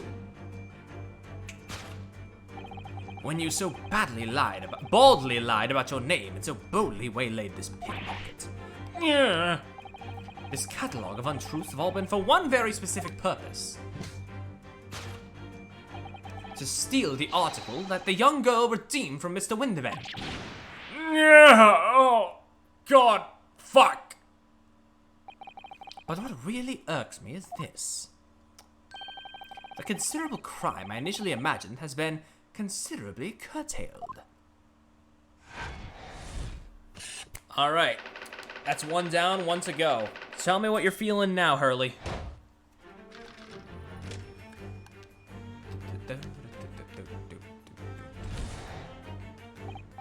Now, Mr. Benedict, let us continue. For we must expose the details of this elaborate crime you have in the planning. This is utterly absurd. You suggest that I, a gentleman, designed a wheeze to fill some tawdry article of pawnage. Have you forgotten that I redeemed the article in the proper manner, using the watchword? Yeah. Had I not been the one to deposit it in the first place, could I possibly have known the relevant details? N'est-ce pas? Oh, but the watchword can be discovered. As you are only too well aware, Mr. Benedict. Ah, and your furtive glance is more telling than I could have hoped. What? Let us consider how one might come to learn a secret watchword relating to the pawned property of another. The method is revealed by the council notice on the counter. I don't know about that. The direction of the deduction must change rather dramatically now, I think. Yeah, no more talk of tunneling into the sewers. Which is a pity, because it all sounded rather exciting. Anyway, you can't deny this mysterious gentleman did know the watchword. Yeah, Professor. Professor? If you didn't know that word, Mr. Whitabank would never allow you to redeem the article. Or, looking at it another way, if you did know the word, Mr. Whitabank would allow you to redeem the article whether it was yours or not. Yeah, because he doesn't keep names. For privacy or whatever, but that's still kind of dumb of him. But the question is, how could this gentleman have found out the watchword? I don't know, maybe this big-ass book? No, that's not. What's this notelet? Look at this, Mrs. Sato. Ah, it appears to be a memo that Mr. Whitabank has scribbled to himself. Let's see, what does it say? Oh! Professor.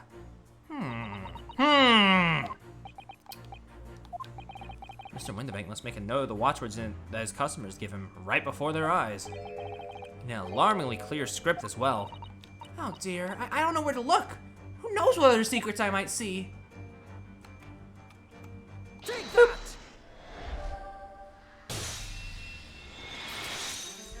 He's a fucking theft.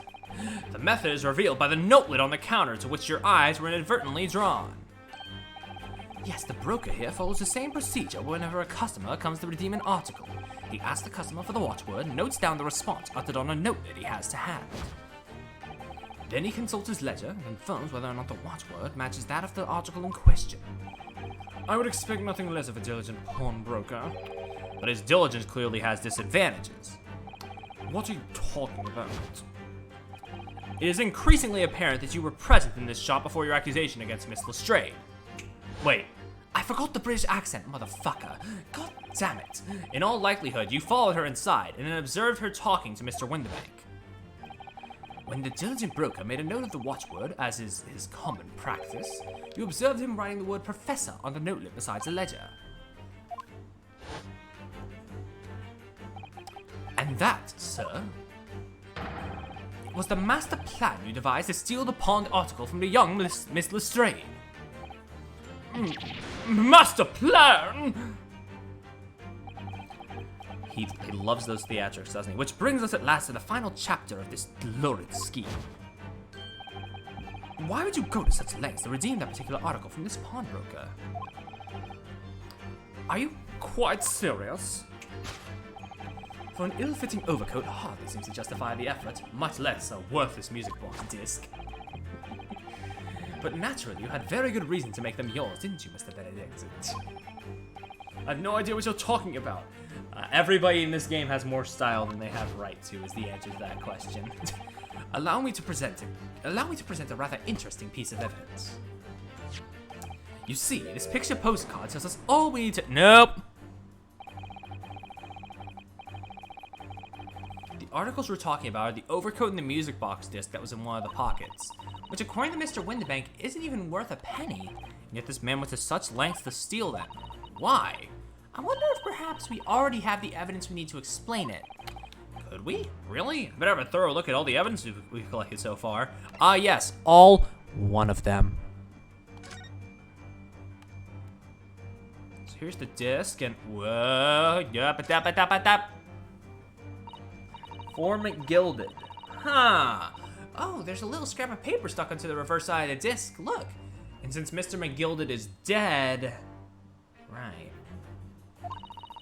And a scribbled word or two. It looks like somebody's name.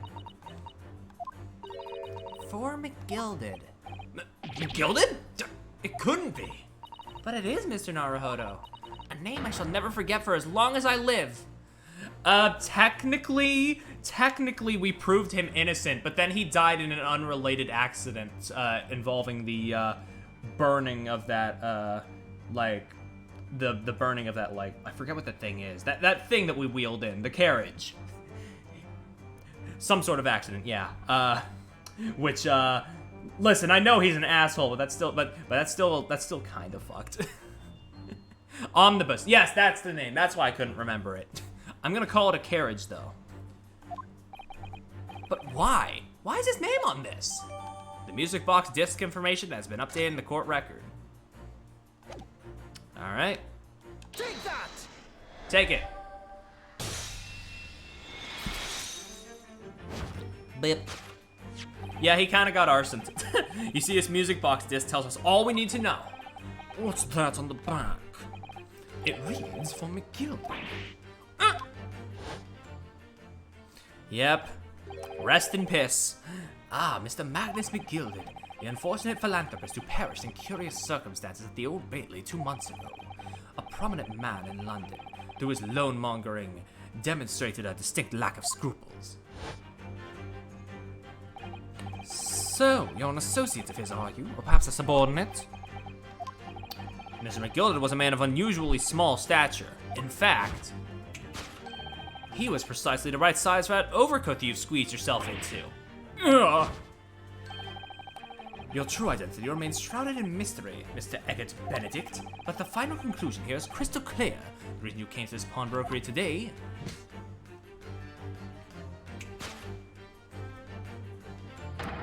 was to retrieve an article left behind by the late Magnus McGilded. Oh! One less speed for the road. You're under arrest, motherfucker. Actually, I don't know that. I don't know that. He might... I can't just say things.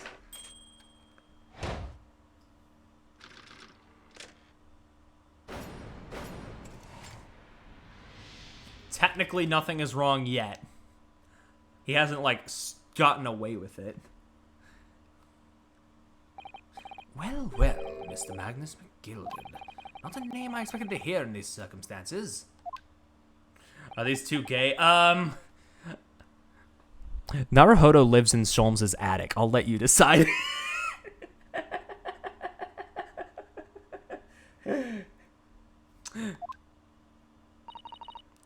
Mr. Sholmes, I'm afraid there's something very troubling on my mind. Pray tell, Mr. Sato. Well, according to what Mr. Whitabank told us earlier...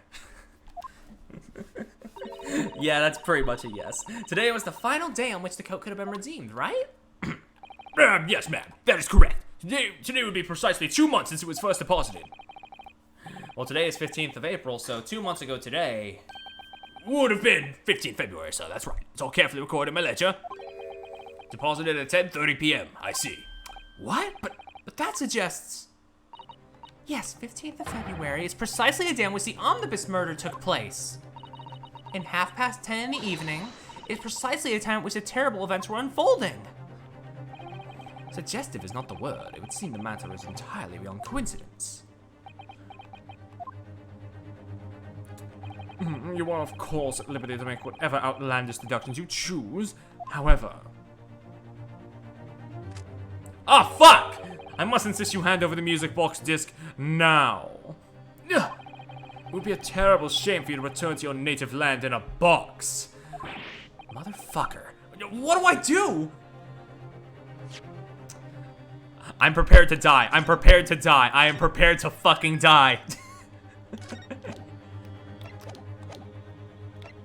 Absolutely not! There are some things a man must protect at all costs. This may well be one of those things. And again, it may not. Huh? Oh, that's a very different accent than I expected. Is that like half Russian? Mr. Whitabank! This is my shop. I can't allow any harm to come to my customers. If that would happen, I should have to take my own life. Mr. Whitabank, no! All right, that's enough. Luigi! Hey! Inspector Gregson! Inspector? That's right, Sunshine. The alarm was raised on one of our dedicated emergency lines. So we all got here as fast as we could. Now, what's all this about, eh? Oh, praise be! You're here at last! I was moments away from forfeiting my own life in my very own establishment!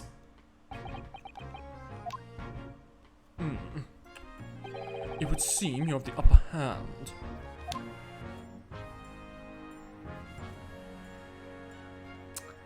Yeah. Right, you lot have got some explaining to do. I don't appreciate being bothered with some petty argy-bargy. Petty? Mr. Whitabank very nearly met with his end. Yeah, by his own gun, as far as I can tell. Oh dear. And the whole of Britain could meet with its end if I don't get to the bottom of the case I'm supposed to be working on. What? What on earth is the case, Inspector? Spare no detail, Gregson. I might have said a little too much. No matter, it's nothing to do with you lot. Anyway, sir, you're gonna have to come with me down to the station. But of course, Inspector. Ah! He's getting away! Get after him, lads! Whistle the beat officer too. Sir! Whew, some people. There's been a spate of thefts at pawn shops around here recently. So we fitted emergency buttons under the counters for brokers to let us know when there's trouble. Oh, Inspector, I was very worried there for a while. Very worried indeed. Now then, Mr. Permanently in Mourning. Oh, yes? Like I said, I stopped around the chapter so I don't remember too much. That's fair. I'll be taking whatever it is from McGilded's down to the yard, thank you very much. So hand it over. Yeah, Benedict was just a JoJo character. Oh yes, of course. No, don't give it to him. It's mine, that is, mine. I'm sorry, miss, but anything belonging to McGilded has to be taken in as evidence now. As evidence? Huh? If the police demand something as evidence, my dear fellow, we have no choice but to capitulate. What are they gonna do? Arrest me? Said by man moments before being arrested. It's all yours, Inspector. I'm sure they'll give it back. I don't know. Will they? I don't know. And so, as we handed Mr. McGilda's disc over to Inspector Gregson, and we're summarily turfed out of the shop and onto the street.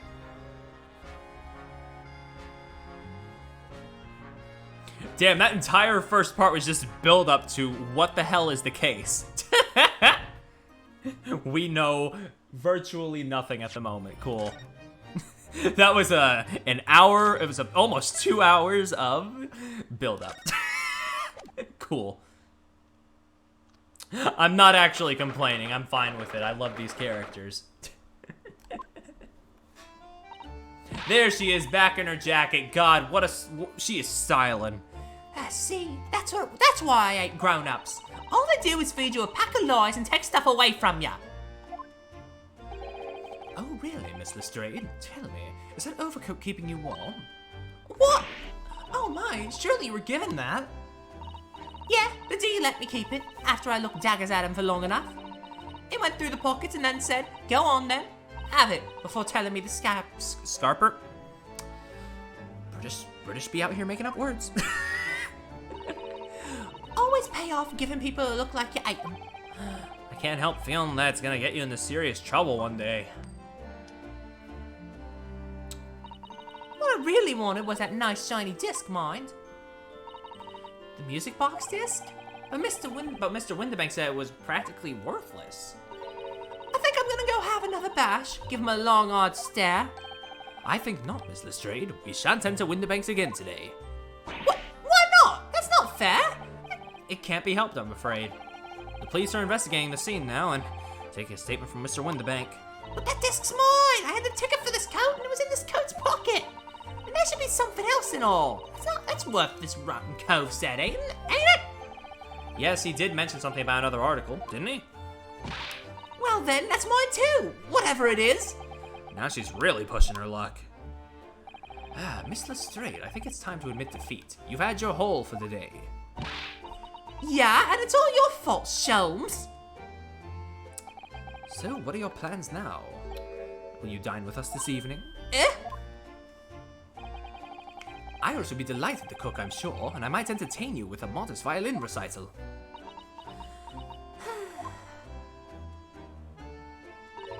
No, Tar. Oh. Why would I come round your place, eh? Have you lost your head or something? Damn, look, listen, we're not the bad guys. Oh dear, she's gone. Having reviled on me quite unnecessarily, I might add. I can't help wondering if perhaps she might turn up anyway. Interesting. Once she's had a chance to calm down, I think there's a good chance she'll decide to come. Very well then, I'll inform Iris to set a place for our potential guest at the dinner table this evening. And one more thing, I should be glad of your company later too. Sorry? Okay, I believe I will have a rather splendid surprise to show you. Also, hi Lizardo, yes. Oh, how exciting! What is it? You shall have to wait and see, Mr. Sato. Until later then. Alright. Let's move to, let's move in here actually first. See if there's anything I can... There's a new flavor text about the shovel. No? Okay. I'm just gonna keep my eye open for shovels now, and also the ladders.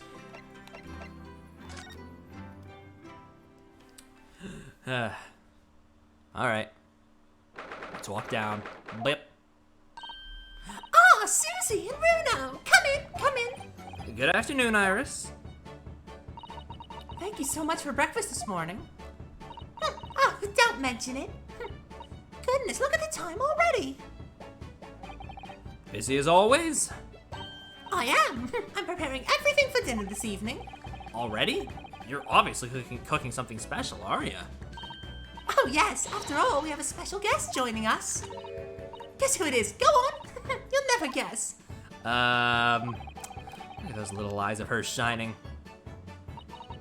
Oh dear. It is awkward when you already know the answer, isn't it? It's Ginny! Isn't that exciting? Oh, what a surprise! Yeah, that's wonderful news.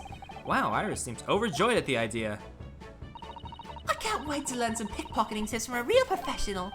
Oh yeah, that does sound like fun. I'm not sure it's entirely appropriate.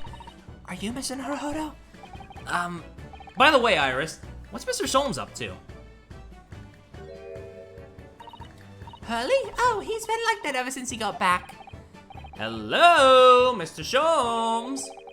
I beg that you won't speak to me. Sorry? I don't know who you are, but kindly take your leave. As you can see, I'm not here. I don't know how to respond to that. I do apologize. When he gets like this, he's completely oblivious to everything. Yes, I see. Really, he behaves just like a child sometimes, Hurley does. And that's coming from the actual child. Mr. Sholmes and Iris have something of a parent and child relationship, don't they? Yes, except that Iris is clearly the parent here. Come to think of it, I wonder where her real parents are. Oh no! What's the matter, Runo? You have ever such a funny look on your face. Oh, no, it doesn't. It's nothing. I know what it is. Why does this girl live here with Mr. Sholmes, you're wondering? Am I right? How? How did you... Oh, Runo, I can read you like a book. This girl is dangerous. Don't worry, you can ask me anything. I won't mind. Well, for starters, do you have anything new to say about what's on your board? No? Okay, just wanted to check. Well, tell me about Guinea first. So, by Guinea, you mean Miss Lestrade, the young woman from the McGilded case 2 months ago, right? Are you two friends now? Yes, who also stole my experimental smoke grenade launcher. Now it's just turning into Gina's voice. I'm not very flexible when it comes to female voices. I'm sorry. Although after that trial, I invited her back here and we had dinner together. And now we're the best of friends. Oh, what a lovely tale. Yes, now if I bump into her on the street, she runs away as fast as she can. Oh. And I chase after her down the back alleys. Interesting idea of friendship. And then I let her have the latest color of smoke grenade I've developed. Oh. There's so many beautiful colors in the world. Ginny wants me to make a whole rainbow. I suppose this means you've let Miss Lestrade keep the smoke grenade launcher, have you? We saw her with it earlier. Yes, that's right. I got bored of it anyway. Hurley always reacts the same way when I shoot him with it now. Poor Hurley. Oh, I can't wait for Ginny to arrive. It's been too long since she last came over. I'm so excited. I just hope she actually does come. Tell me about living with Sholmes. I'm sure it's wonderful. I'm sure you've been wondering why it is I live here with Hurley, haven't you? Well, it has crossed my mind. That and where are your real parents? My mommy and daddy aren't with me anymore. Fuck! Mommy passed away when I was born. And around the same time, my father, well, he had to go to a faraway land because of one of the cases he and Hurley were working on. Well, her last name's Wilson. The victim in the first case was Wilson. Uh-oh. Also, I never checked your age. We don't know. It doesn't matter. He's a capitalist. By definition, he's not hot. Pop Whitabank, the proprietor of a pawnbrokery on Baker Street that is regularly patronized by Mr. Sholmes. He has a very great sense of responsibility to his clients. Uh-oh, Luigi. And what are you looking at me for, eh? Oh. Wait a minute. Did you say he and Hurley? Yes. Daddy and Hurley were always solving mystery cases together. She didn't mention that before. He wrote them all up in his diaries. That's what's in the metal chest over there. Really? He recorded them all? So, you mean it's true? Mr. Sholmes really did have a partner with whom he tackled some of his most taxing cases? Oh yeah, I mean, it's always nice to have one, isn't it? So Mr. Sholmes' partner was your father? Exactly. Hurley told me I wasn't allowed to look in the chest, but that only made me want to look even more. So I opened it up and found your father's memoirs. Yep, so I asked Hurley. Who wrote these? He nearly fell off his chair. And then he told me that when I found out that the author of all these accounts was my father. So Iris's father was Mr. Sholmes' partner. And they were partners. I practically lived with Hurley all my life. I was tiny when he took me in. So it came as quite a shock. When Hurley told me he wasn't really my daddy, I mean... It must have done.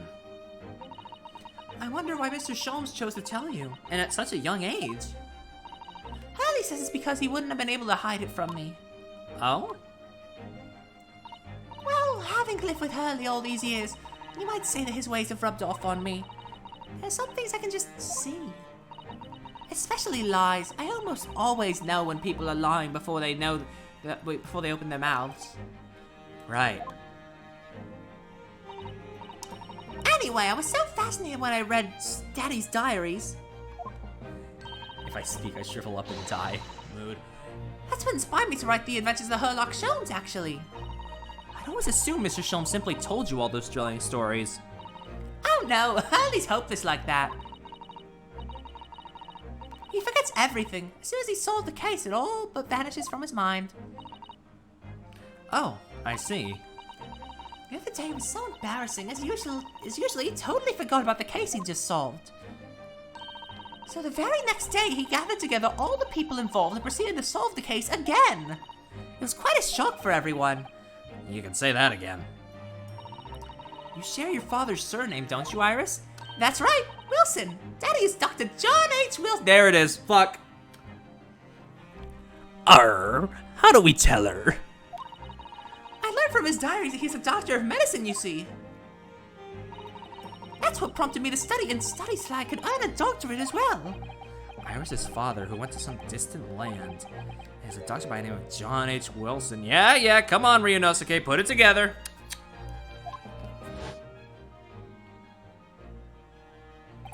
The court will now hear the trial of Ryunosuke Naruhodo. Kindly state before the court the name of the victim in this case. The victim's name was Dr. John H. Wilson. Those illustrations at the beginning of each chapter. Ah, okay. Iris made those. That's right. Visiting professor of medicine at Imperial Yume University. And the man who, in the most bizarre circumstances, lost his life just before we left Japan. Miss Sasato. Yes? Perhaps we shouldn't pursue this conversation any further at this time. I think that would be for the best. She's gonna find out one way or another. My dear fellows, how good to see you. Duh! Mr. Sholmes! Why ever did you not make your presence known to me before? Well, no matter now. So, how the devil are you? We've been with you for most of the day. Goodness, really? Do tell me, Mr. Sholmes, is your violin unscathed? My violin? What are you talking about, my dear? Never mind that now. I have something far more interesting to show you. Behold, my dear fellows. Oh, another music box disc. No, not another, Mr. Sato. This is the one Gregson demanded we hand over as evidence. Mr. McGill. That's a different color, though. I don't. Oh my! Then what's it doing here? You know, at times, Mr. Naruhodo, I think that though I have an undeniable turn for detection, I may well be even more adept at larceny. Oh, that would be wonderfully exciting. I'd be a pickpocketing assistant. And Bruno could be our go-to lawyer if we ever got caught. Right. Plus, Susie has such a beautiful handwriting. She could write all our medicine crime notifications. Yes, I'd be delighted. I'm just gonna pretend this conversation never happened, I think. How are you? I don't understand. How did that disc come to your possession? I thought Inspector Gregson took it back to Scotland Yard. Quite correct. And that sort of uncompromising attitude is precisely why I always carry some of this. That's a bar of caramel, Mr. Sholmes. Your one and only friend in times of loneliness, if I'm not mistaken.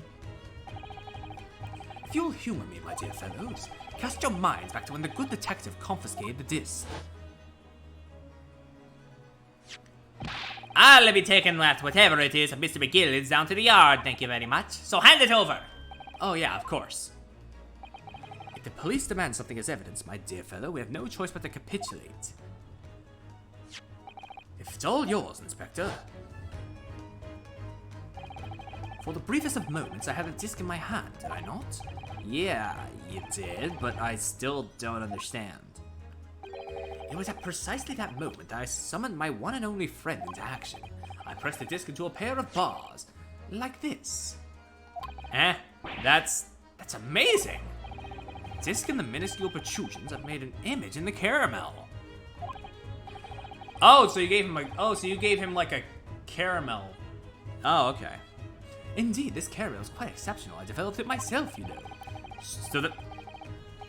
Bro, that's dead-ass a crime. Suitably soft for making impressions, but resistant to melting. The result of a precisely controlled solution. How extraordinary!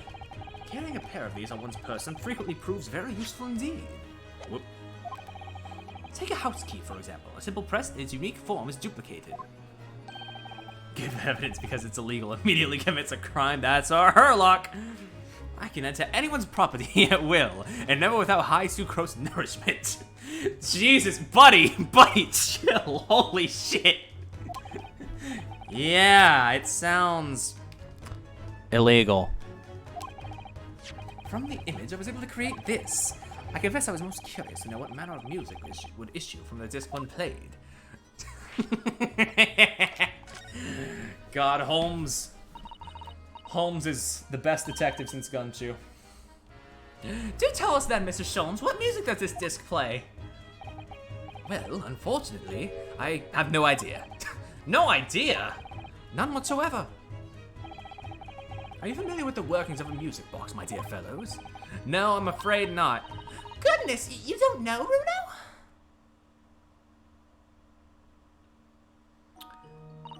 Inside a music box is a special metal piece called a comb, so it produces a sound. And then there's little things that pluck the different teeth as they rotate, making the different notes. The first music boxes to be invented used a rotating cylinder with them on it. Okay. Miniature history lesson. Cool. But over time, a new type of player was produced, which uses discs such as these. With development, the popularity of music boxes spread far and wide, all around the globe. Why exactly? Because the discs are easy to produce, and can be interchanged to facilitate the playing of different tunes. There are a great many firms in Europe now manufacturing music boxes as a result. It is wonderful to be able to enjoy music, even when no performer is present. But it is the very success of the invention that means we are now presented with an insurmountable problem. What do you mean? As you may imagine, the construction of one firm's music box does not match that of another. And we have no way of knowing in which music box this particular disc was designed to be played. The computer, the soda can, and wait, no. Okay. There is no resolution to this problem, I'm afraid. It's quite intractable. Ah, I see. So that's why, I stole the music player as well. Naturally, I tested the disc in those few music boxes I have at my disposal. But as you can hear, to no avail.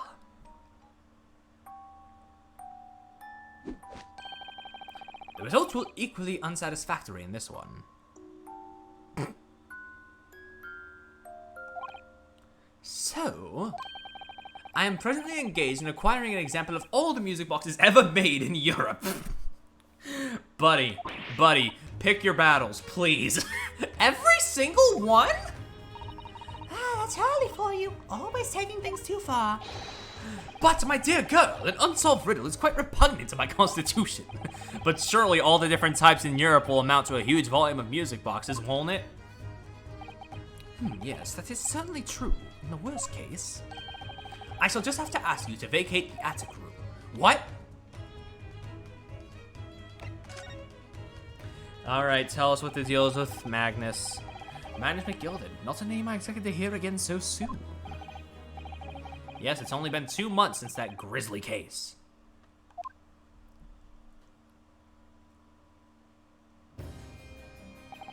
Mr. McGill had perished within hours of the trial's conclusion. Yep, shit's fucked. Was it the curse of the Reaper? No one knows. Still now. The omnibus was reduced to a pile of ash. Not a shred of evidence remained. And with the man's death, the truth about the murder in which he was so intimately involved was buried. Shit damn, boys! Really do be another fucking crime. Even though we successfully established Mr. McGilded's innocence in the trial, Newspapers are still claiming that it remains an unsolved case.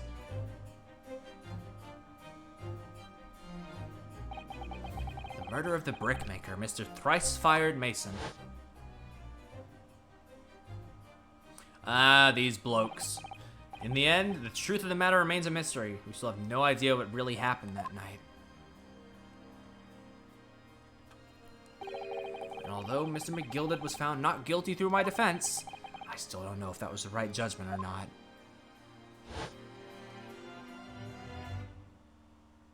It would appear the case is not yet closed.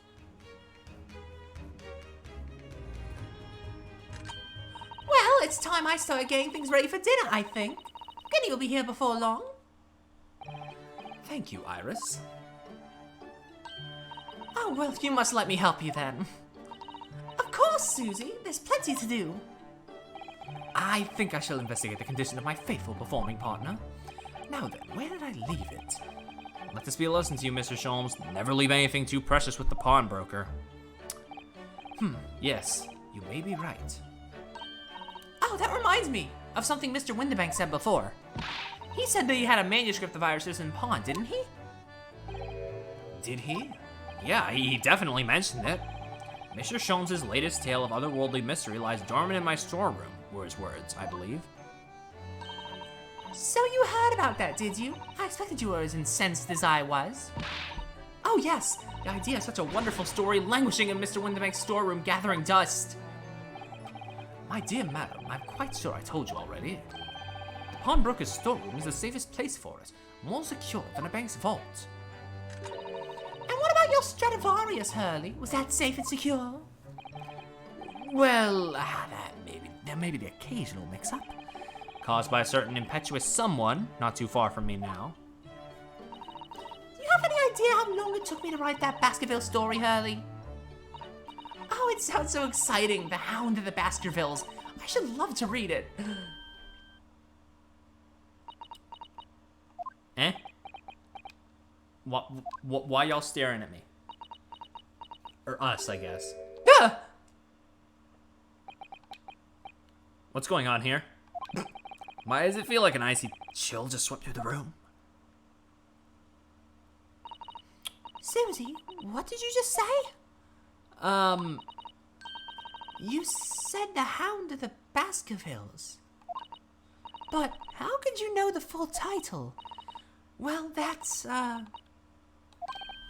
because Mr. Sato is such a great fan of all the stories about Mr. Sholmes, of course. But Bruno, The Hound of the Baskervilles has never been published. What? I showed Hurley the manuscript. He told me that I wasn't allowed to publish it yet. I don't understand. That's why he said that he'd keep it safe until it was the right time for the story to be made public, you see. So that's why the manuscript is at Whitabank's. And yet, how could Susie here know its title? Well, Hurley, what's going on?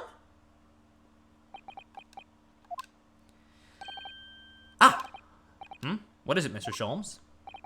It would appear our guest has arrived. Oh, what timing. Hey, girl. Miss Lestrade, fancy of you to help us avoid this drama. This was a bad idea. I knew I weren't welcome. I'm going. Shit, wait, no! Wait! Miss Lestrade! We've all been eagerly awaiting your arrival. Haven't we, Iris? Oh yes, just wait there, Ginny. We'll have everything ready in a jiffy. Susie. Right, of course. It's a pleasure to see you here, Miss Lestrade. Please, make yourself at home. Don't stand in the doorway, my dear girl. Come along in. What say you to some Mendelssohn? I won't take no for an answer. What's Mendelssohn? I need to know. Meddlesome it is, then. Oh, that's a German music composer. He was gonna play it on his violin. Okay, all right. Kitty, hi. Meow. Actually, I don't need to read the cat's lines. They're the one character that's fully dubbed. That evening, Iris prepared us all a meal that was even more delicious than usual. Mr. Sholmes' violin performance was in no way meddlesome. Yeah, they're a good cat. And Gina, as we came to call her, taught us all how to steal things from one another without being noticed. Everyone thoroughly enjoyed themselves well into the night.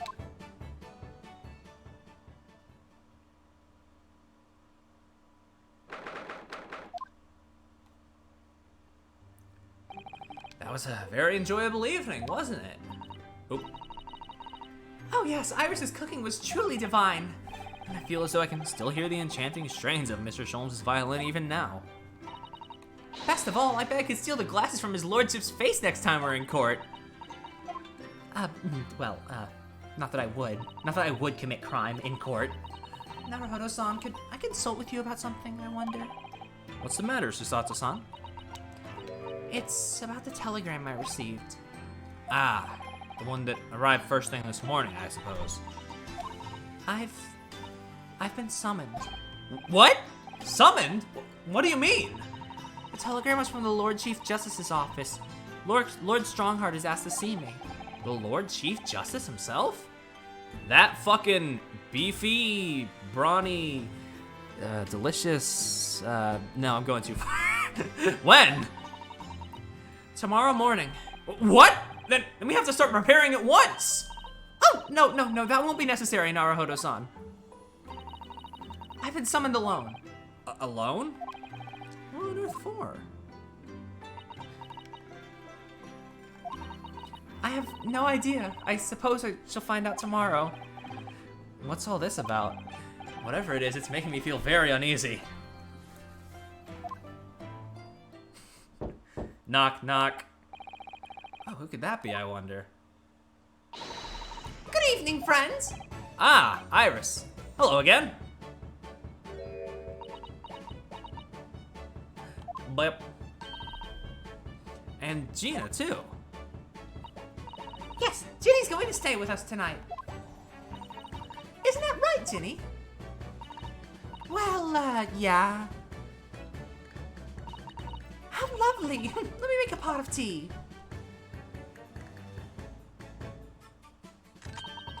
You know, I've learned so much today. Oh, what in particular? All those things Ginny showed us, wasn't it wonderful? Oh, you mean all those pickpocketing techniques? I think I've awakened a natural talent. I can earn a living from it. You might be getting ahead of yourself a little there. So, what brings you up to our humble quarters at this late hour? Well, you see, I came to return this. Wait, what? That's mine! Oh my, however did you... I told you, didn't I? I have a natural talent for it. Oh yes, I've forgotten. Iris literally is a child genius. Fucking Jimmy Neutron ass. So anyway, here, you can have it back. Not that I really understand why you wear it, though. Ah, thank you. All right then, good night. Yes, good night. So this is your office, is it? What do you think, Ginny? I think I wouldn't fancy me chances with a lawyer what lives in a place like this. Yes, me too. It seems as though Iris here still has something she'd like to talk about. I suppose, she probably wants to talk about the manuscript. Yeah, I suppose she probably does. Yeah, we should probably... Okay, buddy. Iris, I suppose you're hoping to talk about the manuscript, aren't you? Aren't you going to tell me? I'm so sorry. I need a little more time. Please. Alright, I understand. I hope I haven't made you feel awkward. Oh no, not at all, Iris. Not at all. I don't know what all this is about, really, but... It's a story you made up, is it, Iris? This manuscript or whatever you call it? It's not exactly a story that I made up. It's something I read in Daddy's diaries. Daddy's? That's right. I don't suppose I mentioned it to you before, Ginny, but... My daddy was Hurley's assistant once. His partner. Eh? They solved all sorts of strange and mysterious cases together. Is that right, mister? Apparently so. I was as surprised as you are, though.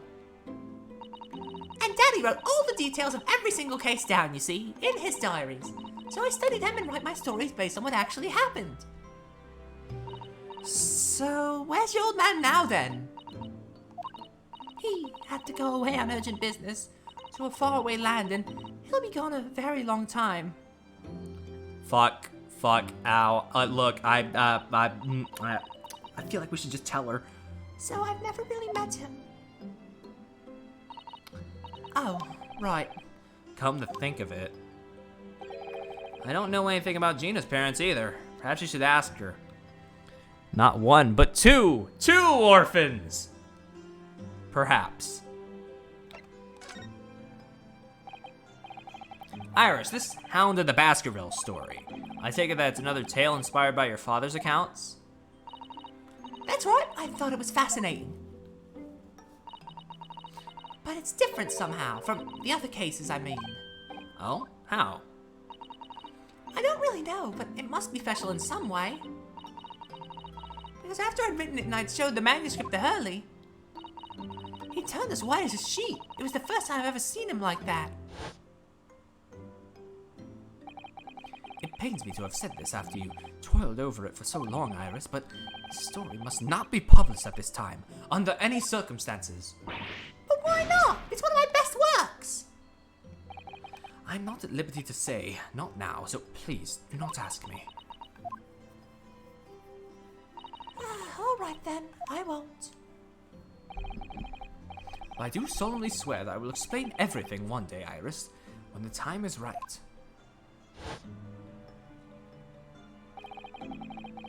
And that's how the manuscript came to be with Mr. Whitabank, isn't it? Yes. Hurley said it had to be somewhere very safe. That really gets my goat, that does. He's treating you like a child. I mean, that's what it is, keeping secrets like that. Iris is literally 10. She is a child. I'm sure Mr. Sholmes isn't trying to be mean. Eh? If he said he wasn't at liberty to talk about it, I'm sure there must have been a very good reason. I think so too. You lot are too trusting for your own good. You can't pull the wool over my eyes. Sholmes is lying to Iris. I bet my life on it. What? Hurley's lying to me?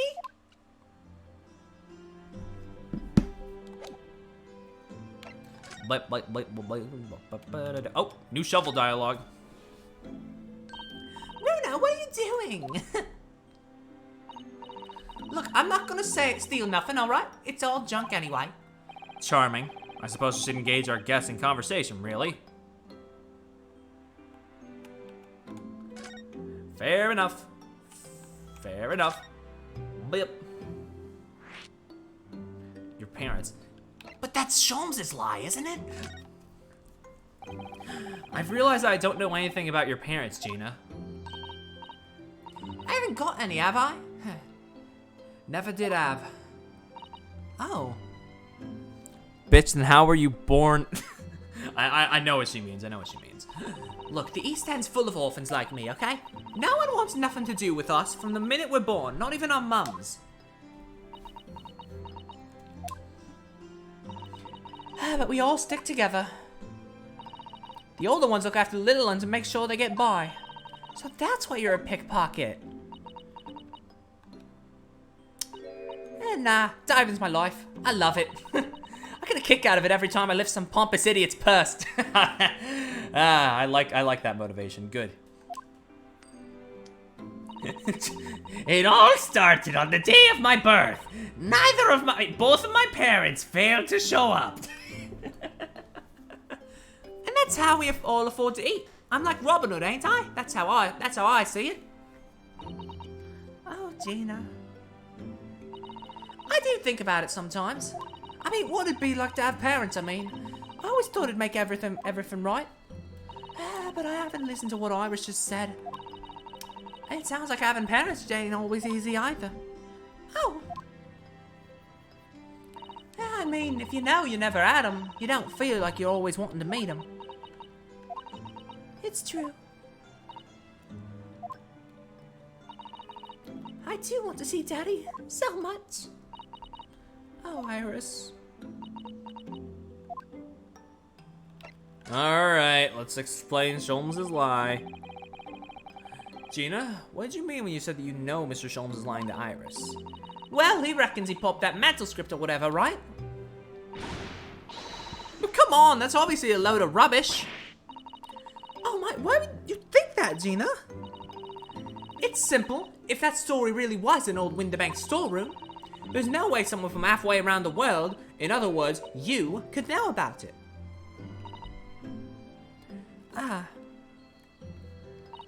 Sorry, Iris, but if you ask me, he sold it. Without telling you. But Hurley would never do something like that. I'm sure of it. Ha! Got up to a lot worse than that, believe me. Barefaced liars, the lot of them.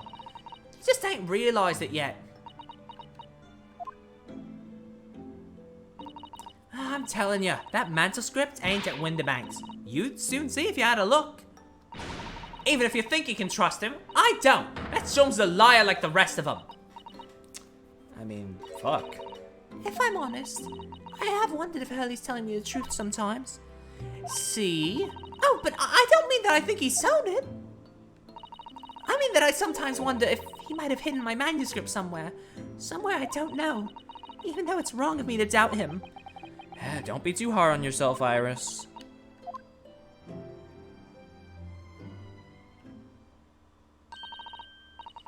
Oh my goodness, look at the time. Come along, Ginny. We should get back downstairs. Yeah, all right. And please don't mention any of this to Hurley, will you? No, of course not. Good night then, Iris. Good night, Gina. You must let me make breakfast for you tomorrow morning. I insist. Oh, yes, please. I can't wait, Susie. Good night, then. Night. Iris, it sure is easy to forget, isn't it? Sometimes she speaks just like an adult, but deep down, she's still just a child. Well, I think it's time that I turned in for the night too, Naruhodo-san.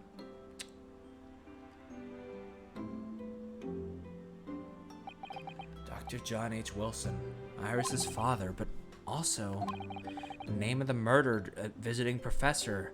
The name of the murdered visiting professor at Yume University. It can't be a mere coincidence. There's something deeper going on.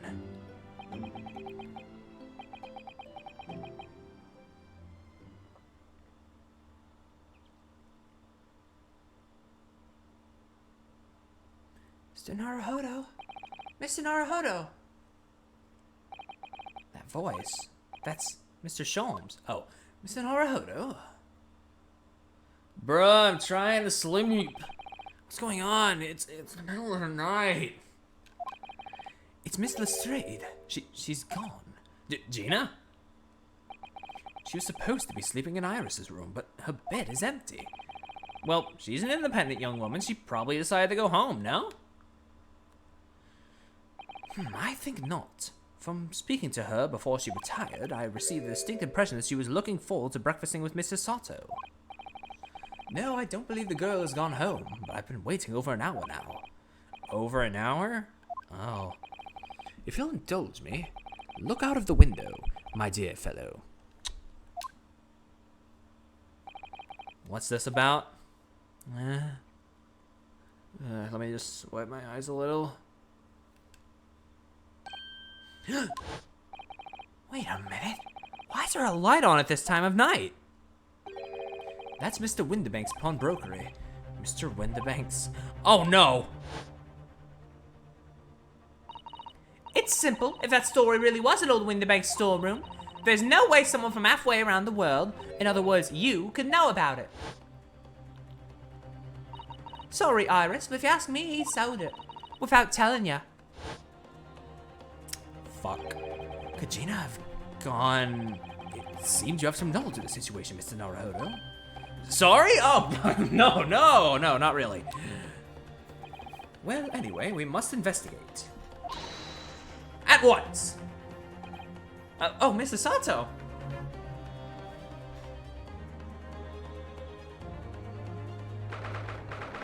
The 16th of April, Baker Street. The door to Whitabank's. It's open!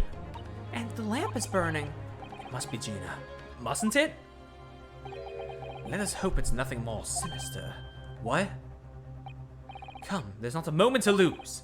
Clearly something afoot is inside. Something is afoot inside. I'm holding my breath. There's no one here. Oh, yes. There is! Ah! Mr. Sholmes! Mr. Sholmes! What the? Has Sholmes been shot? Leave me, Mr. Naruhodo! But... After them! Go! Right! Oh fuck, no! No, my himbo! You don't just shoot my himbo or whatever happened. Blast! I've lost them! Hello, what have we here? The alarm was just raised from this pawnbroker, sir. Would you know something about that? Officer, come with me! It's my friend, Mr. Sholmes! He's been shot! Shot? With the policeman close behind me, I ran back to Whitabank's. Fuck!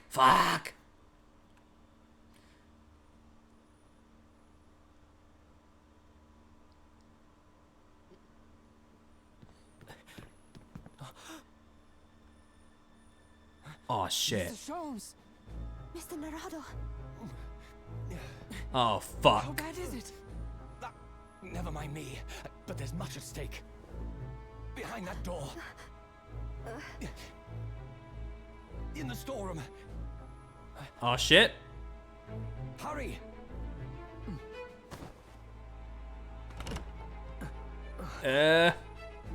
Bust it open. Oh wait, you're a twink.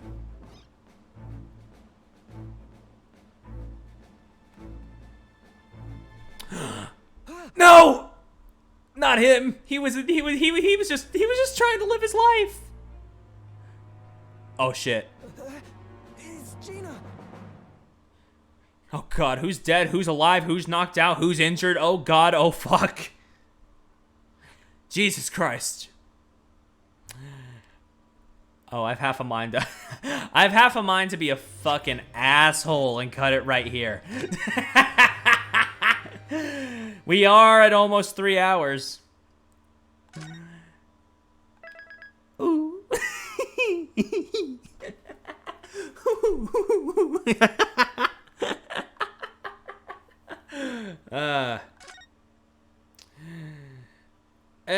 Honestly, if the investigation is gonna keep going, I think I should probably cut it in half. Honestly, I feel like I should. Unless we get right into the actions. So like you don't want to know what happened either. Yeah, that's fair. We'll go a little longer, yeah. Behind that door, in the storeroom. Hurry!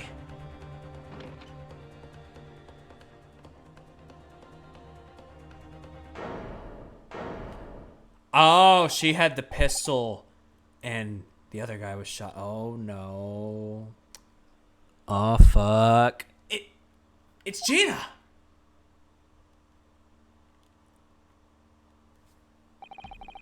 From that moment, Whitabank's pawnbrokery became a crime scene. Everything that followed happened in a whirlwind of activity. The arrival of the police, the preliminary investigation of the scene, and the questioning. It It was just before dawn, before I was allowed back to my lodgings at 221B. Woof.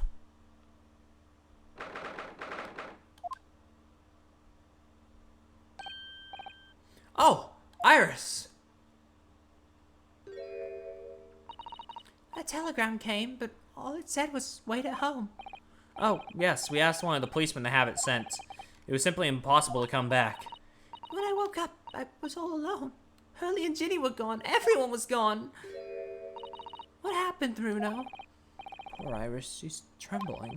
She's obviously trying very hard not to let herself get too worried. I'll explain everything that I know. Something awful has happened, hasn't it? Yes, I'm afraid so. But first, let me look at the funny shovel. That spade has been in here since we started renting the place. Bruno, that's not a spade, it's a shovel. Ah, you're a shoveler, are you? I had a feeling you'd pick me up on that. Oh no, a pick is something else entirely. Now I've dug myself into an even deeper hole. Alright, let me talk. Back to serious times. I'm sorry to have to tell you this, Iris, but Mr. Whitabank is dead. Fuck. he was shot. We discovered it in the early hours of the morning. Oh, yes, I had a feeling. You did? Well, I saw all of those police carriages pulling up outside his shop, so I knew something must have happened there. When we entered Whitabank's in the small hours, we disturbed a gang of 2 thugs. They ran out onto the street and I chased after them, but they got away. So it was one of them who shot old Mr. Whitabank, I suppose. I don't know, but that's not what the police believe at the moment. Yeah, regardless of who was there or not, Gina did have a gun. They've arrested someone else as their prime suspect, you see. Gina. Did he?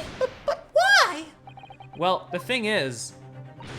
No, Ginny wouldn't do something like that. I know. None of us think she did it. Then why have they arrested her? I'm sorry. There was nothing I could do.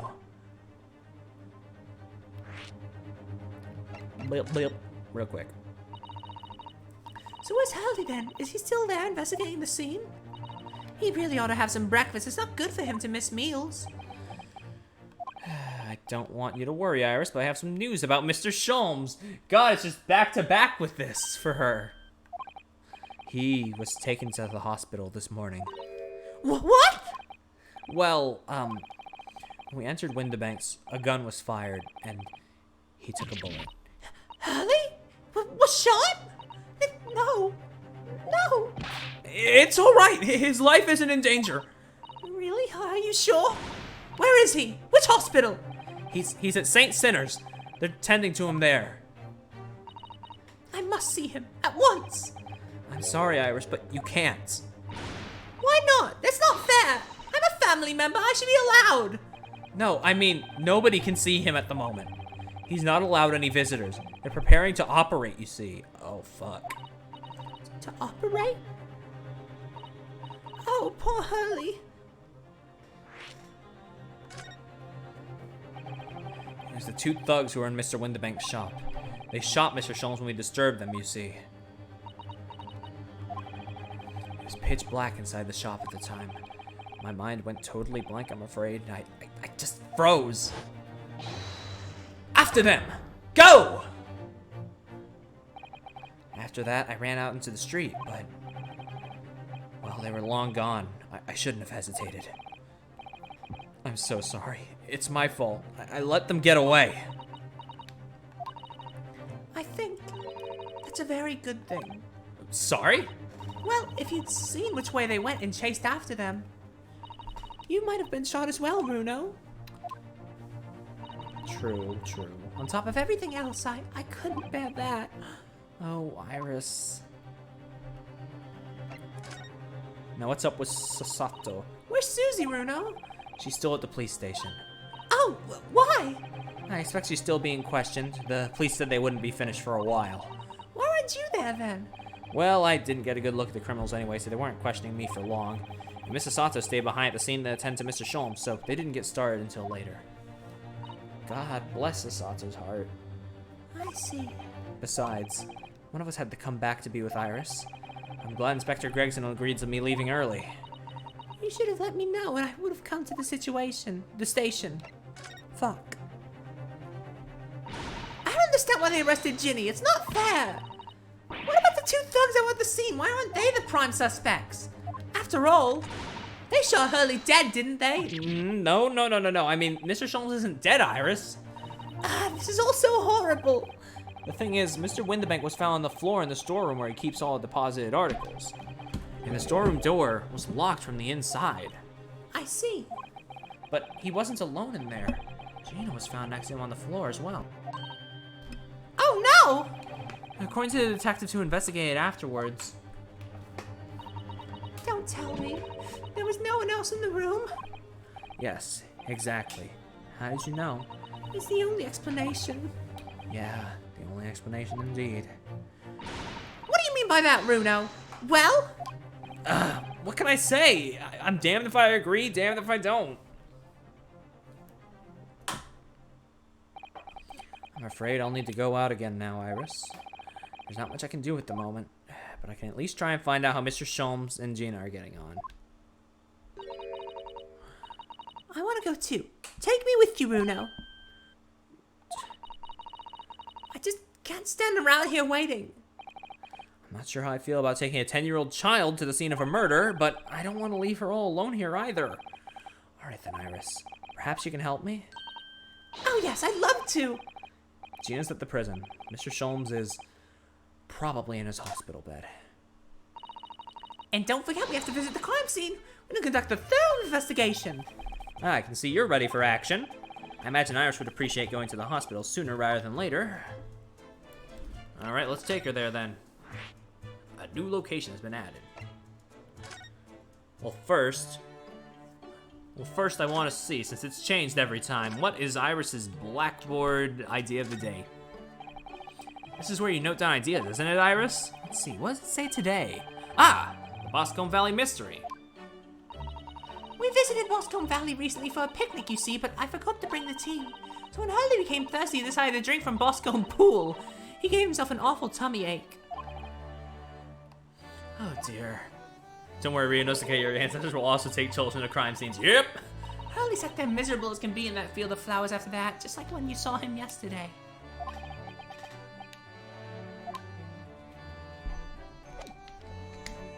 Alright, let's move out to the hospital. Or prison. No, let's go to the hospital.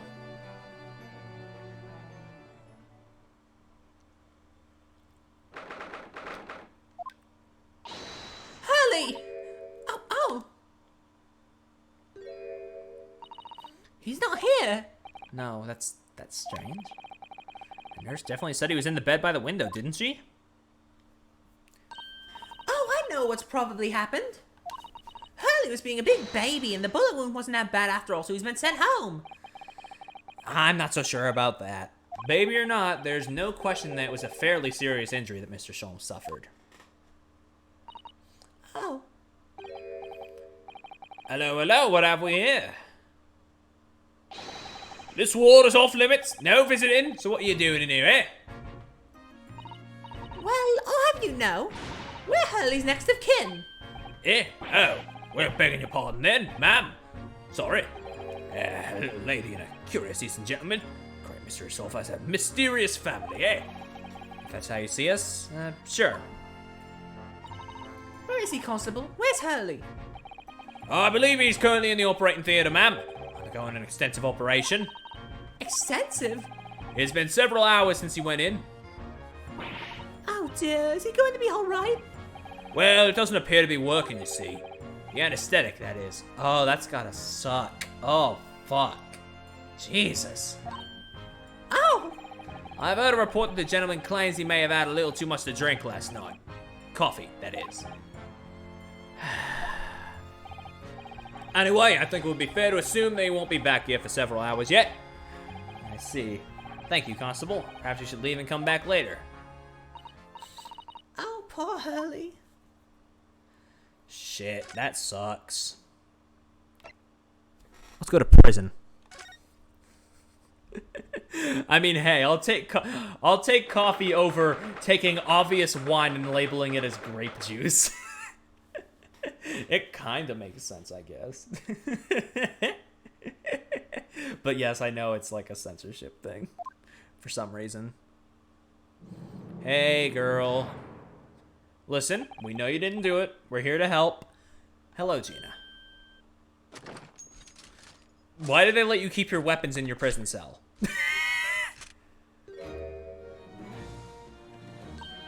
Oh, you saw the grenade launcher Hurley and I made. I wish you wouldn't point it at me all the time, though. What are you here for? Ginny. I have a feeling it's because of us that you've ended up in trouble. So we were thinking that we might be able to help you. Well, you can't. Sorry? You heard? Get lost. Don't be like that, Ginny. I know you didn't do it. You never shoot someone. I just know you wouldn't. You think you know me? Pull the other one. Oh. You ain't got the first idea about the likes of me. I'm a thief. I pinch people's purses when they're walking down the street. That's how I get by. And if I saw me chance, I'd sneak into a pawn shop any day of the week. Just to see what I could lay my hands on. Get it? That's the kind of person I am. But Jenny, I'll be in court tomorrow, they said. Some cove came by before and said he'd be a lawyer for me or the like. Said it was my right or something. But I told him to get stuffed. I don't need no lawyer. I don't need no one. She couldn't be staring at me any more obviously if she tried. Why are you being like this, Ginny? Wait, no, I don't want to leave. She may be being a bit rude, but I'm not going to abandon her. I don't understand, Gina. Why did you send the public defender away? He wanted me to sign some papers. Representation papers or something like that. It's all gonna be rigged anyway, the whole trial. They'll pin it on me because I'm a kid. That's what grown-ups always do. Why do you think that? Because that's how it's always been for me, growing up in the back slums, me whole life. If you do what the grown-ups tell you, it'll get your mates dragged off by the coppers. Or worse.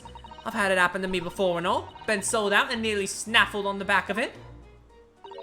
You can't trust no one. That's the point.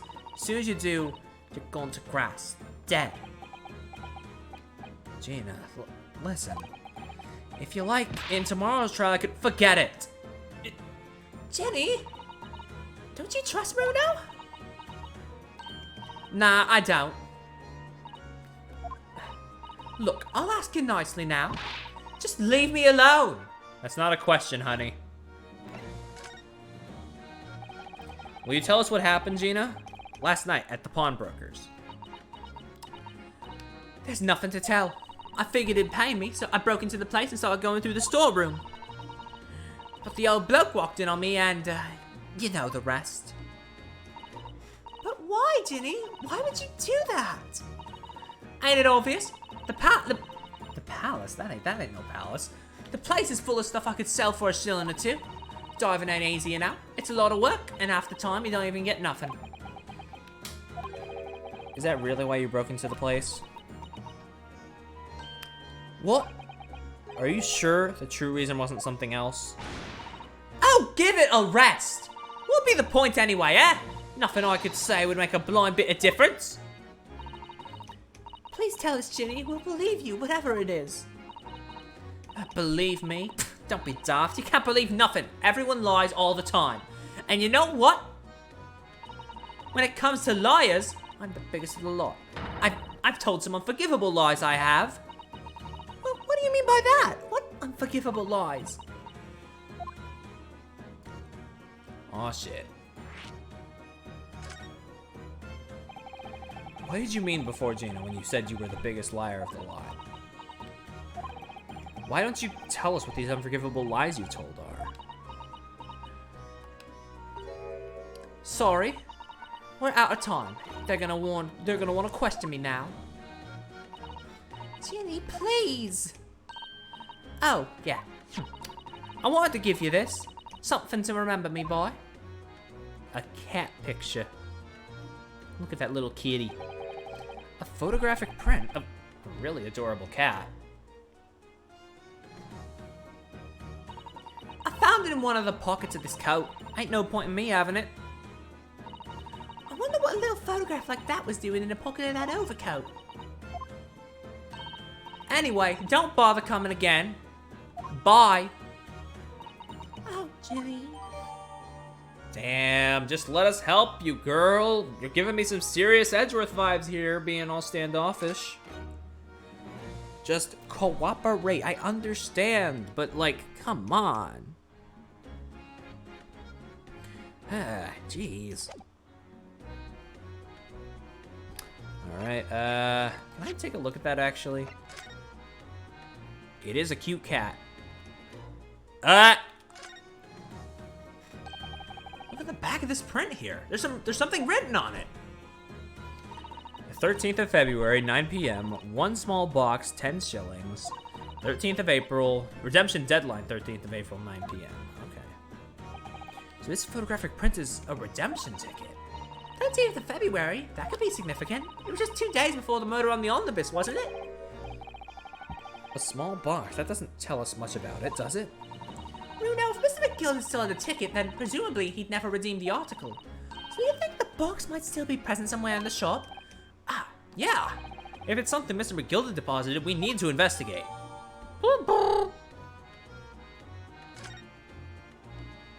Alright. The pawnbroker's ticket. Box. Well, for a time being, I guess we should go to the scene of the crime.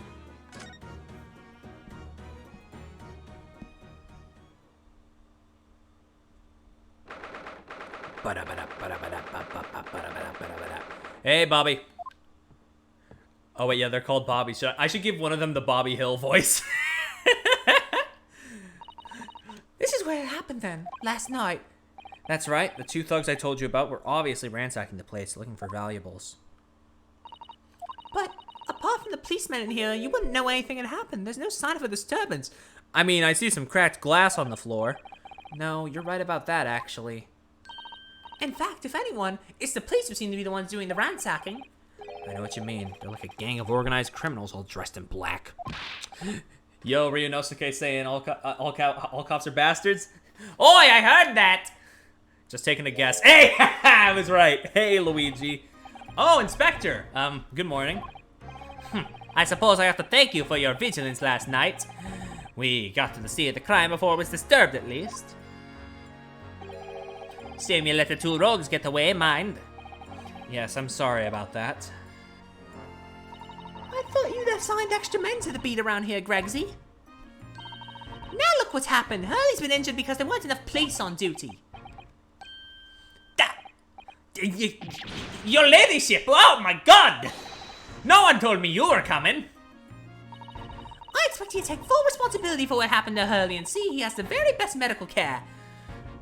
What's the deal with Iris to where she has control over the fucking police?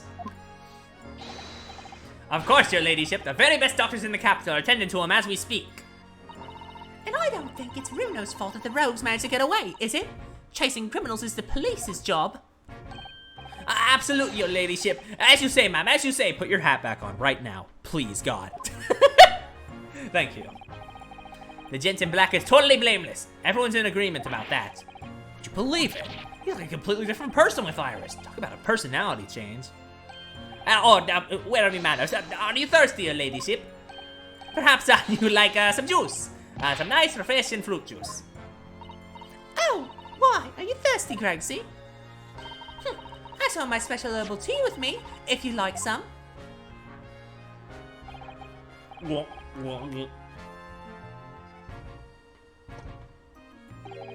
Ah, lovely. Very much. That hit the spot, your ladyship. I don't even recognize him like this. The fuck is she putting in that tea? Crack.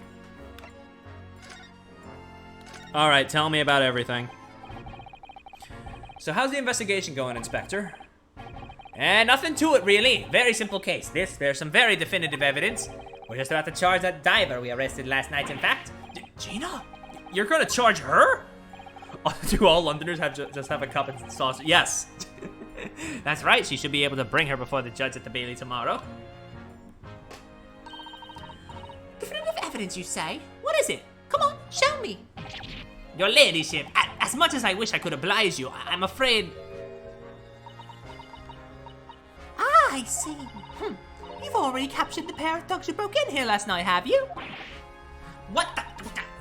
And you're going to put them on stand as witnesses, are you? How could you? How could you? How? How could you possibly know that? I had a feeling, that's all. Remind me never to try to keep a secret from Iris.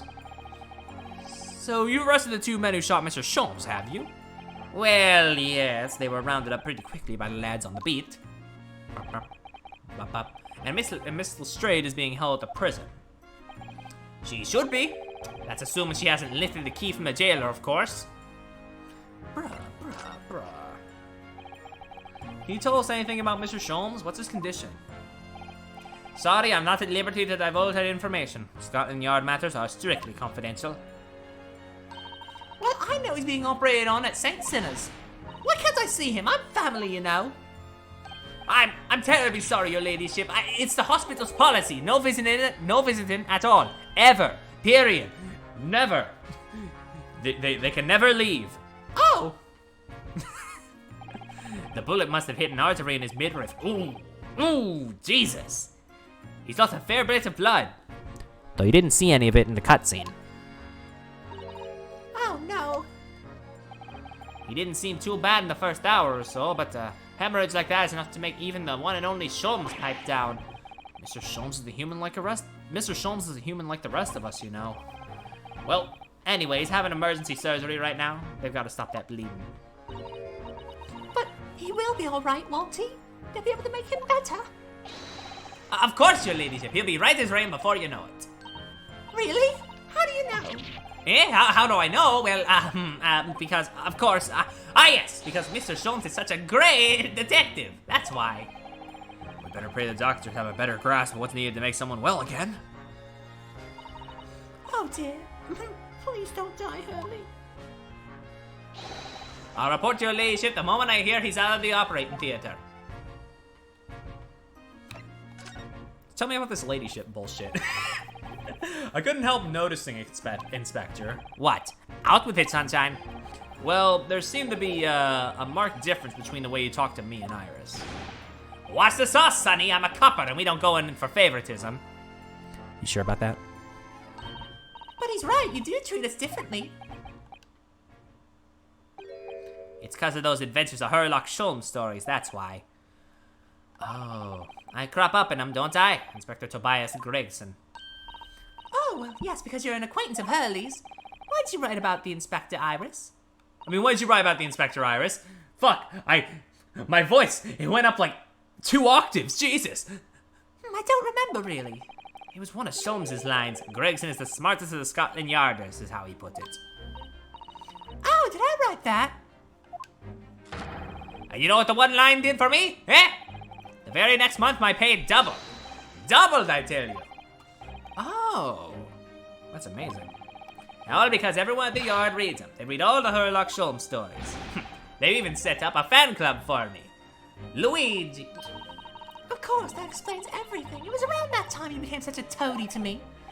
Can you blame me? All it takes is one bad word from you and Sholmes could change his entire tune about me.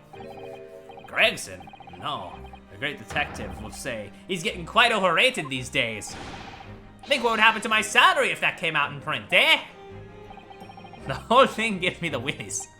I can't tell you how many nights of sleep I've lost to worrying about it. That would never happen, Gregsy.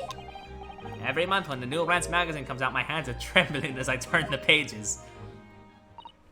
Oh, how awful for you. Here, have some of my tea to settle your nerves. Here, have some herby tea because you're epic.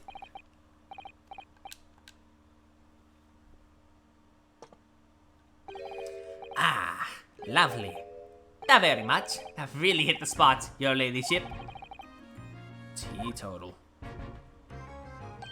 Oh, yeah, there's something I was supposed to talk to you about, actually, Mr. Naruhodo. Yes, what is it? I've got an important message for you. I clean forgot about it up until now. An important message? What might it be?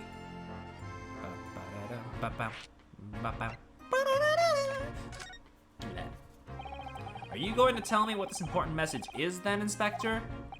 Yeah, it's about that young lady who's normally by your side. Your assistant? Dear Susie, is she alright? She's at the station, isn't she? Being questioned, I believe? Nope, not anymore. She had to head off. Head off? Where? To Lord Strongheart's office, of course. He summoned her. Ah, yeah, of course. I'd forgotten about that. One of the whipstocks took her there in a yard carriage after we'd have finished questioning her. But she asked us to tell you she didn't have the fare for the return journey and to go and meet her there. She's got a nerve using Scotland Yard's a bloomin' messaging service. I see. Well, thank you for passing that on, Inspector. Why'd Susie have to go and see the Chief Lord Justice? She didn't tell me, but I'd better head over to the Lord Chief Justice's office to fetch her straight away. Bap, bap, bap, bap. Alright, let's go. A new location. Which I believe, yep. Oh, are we gonna see the guy?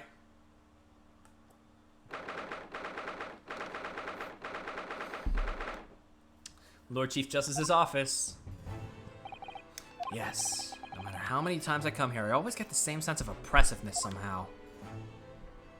Do you think the place is oppressive? I think it's normal. How so? I mean, look at that suit of armor over there. You can't take that seriously, can you? Maybe it thinks the same about you. So everything is clear with regards to tomorrow's arrangements, I trust? Yes, thank you very much. Oh, there's Sasato. And there's Daddy. Shut the fuck up, Perry. Shut the fuck up. There they are, Sasato-san and Lord Strongheart. I wonder what they're talking about. They both look very serious. Very good. There is nothing further to discuss. You may return to your lodgings. No doubt you have much to do in preparation for your return to your homeland. Wait. What did he just say? Your return to your homeland? Susato-san!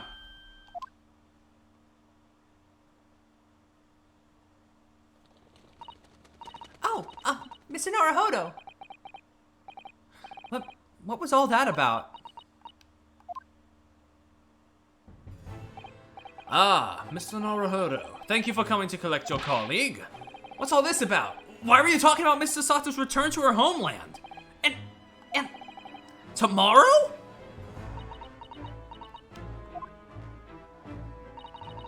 Tomorrow? But what about Ginny's trial? You mean... she's been formally charged now? Oh dear.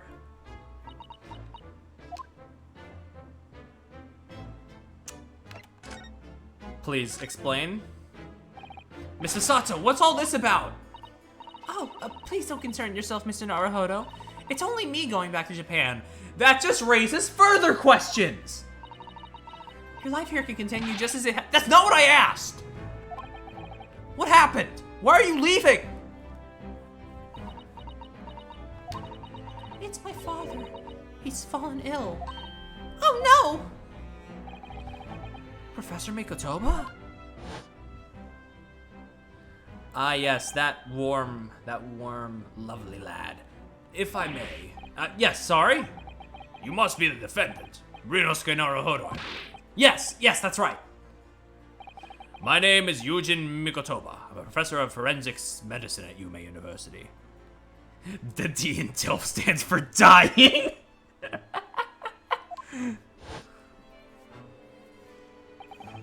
We received an international telegram from the Empire of Japan informing us of the news. 10 days ago, Father collapsed with a fever. The cause is apparently unknown, and it seems he grows weaker day by day. I don't believe it. As you are aware, the voyage from here to your country's capital, Tokyo, takes some 50 days. I thought it would be prudent to hasten Mr. Sato's departure as much as possible. Yes, absolutely.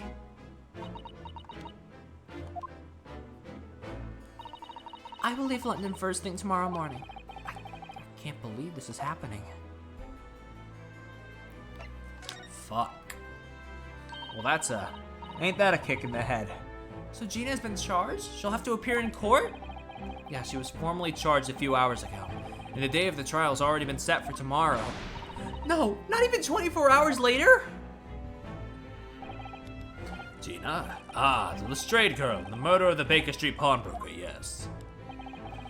An all too conspicuous case. The pickpocket was clearly disturbed mid-robbery and shot the man in a panic. No, the yard is overstretched as it is without wasting time on these open and shut cases. It's not wasting time. Ginny would never do something like that. Mr. Naruhodo.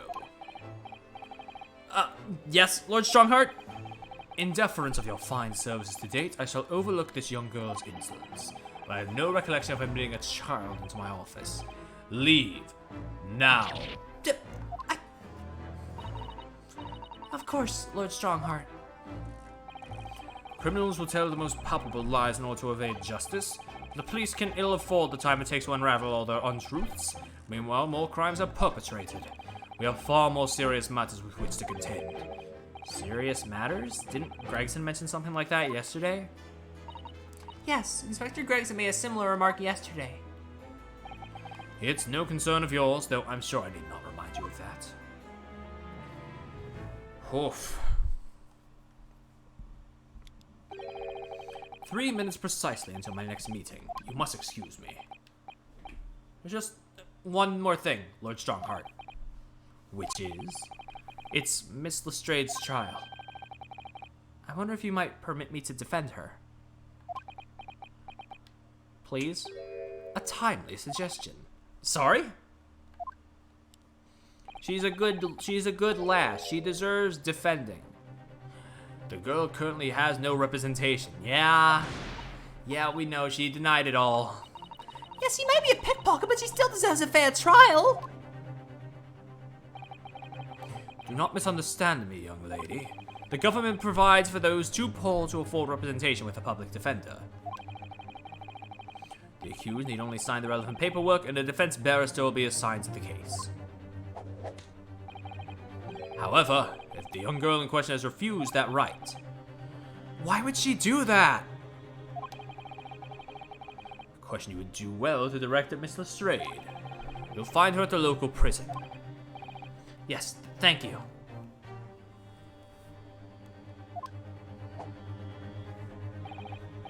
Now then, it's time I was leaving. Good day to you.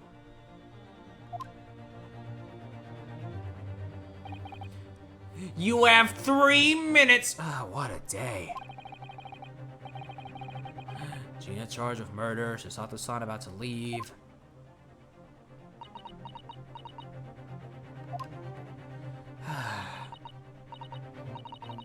Come, Mr. Naruhodo.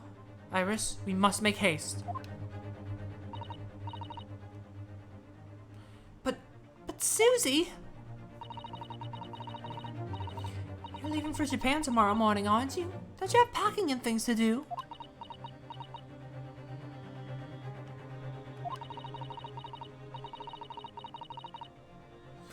As Mr. Naruhodo's judicial assistant, my personal circumstances are of no consequence. My sole purpose remains to help you in whatever way I can. Thank you, Mrs. Sato. That's a very pensive look. I think we ought to visit Gina first. In any case, I should like to wish her well before I leave. Yes, that sounds like a good idea. Let's go. If I'm honest, this has completely thrown me off. I'll just have to do what I can. As a lawyer. Alright, let's get out of here before the clockwork starts intimidating me.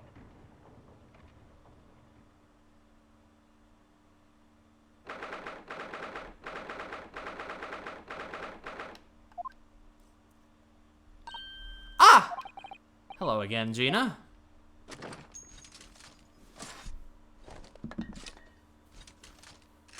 Bruh, put it down. Put it down. What are you lot here for now? To have the muzzle of that grenade launcher shoved in our faces yet again, obviously. I think I need to improve the way you load that ammunition into that thing, don't I? Look! You can come as many times as you like, but I ain't got nothing more to say to you. Come on, open up, please. Night poke. Gina, I wonder if you might hear me out. There's something I'd like to say. What? I'm lesbians. I mean, I'm sorry to say that I must reluctantly bid you farewell. Eh? Farewell? Tomorrow I must begin my journey back home, to Japan. I fear we may never meet again. Right. I've had the pleasure of meeting so many lovely people here in London. I have so many wonderful memories. And yet, as things stand now,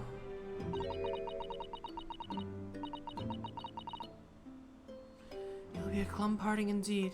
Poor Iris is so miserable. Susie. Well, that ain't my business. Both Iris and Mr. Naruhodo believe you to be innocent, Gina. They put their faith in you. But somehow you can't find it in your heart to put your faith in them. Yeah, that's right, I can't. What of it? It grieves me greatly to have to say goodbye to my friends when they are so clearly unhappy. Because of you. What? It's my fault? Yes. So I have one final request, Gina, before our paths never cross again. Right here and now, I want you to show both of them that you don't deserve the faith they've invested in you. Eh? Only by doing that will you truly be alone, as you claim to be. But what are y'all talking about? What do you expect me to do, eh? You told us that everyone lies. So prove it by admitting one of your own untruths. What about what you said before, Ginny? You said something about unforgivable lies. You must tell Mr. Naruhodo and Iris the truth now. That is my last request before I leave. My last request as a judicial assistant. No, I can't.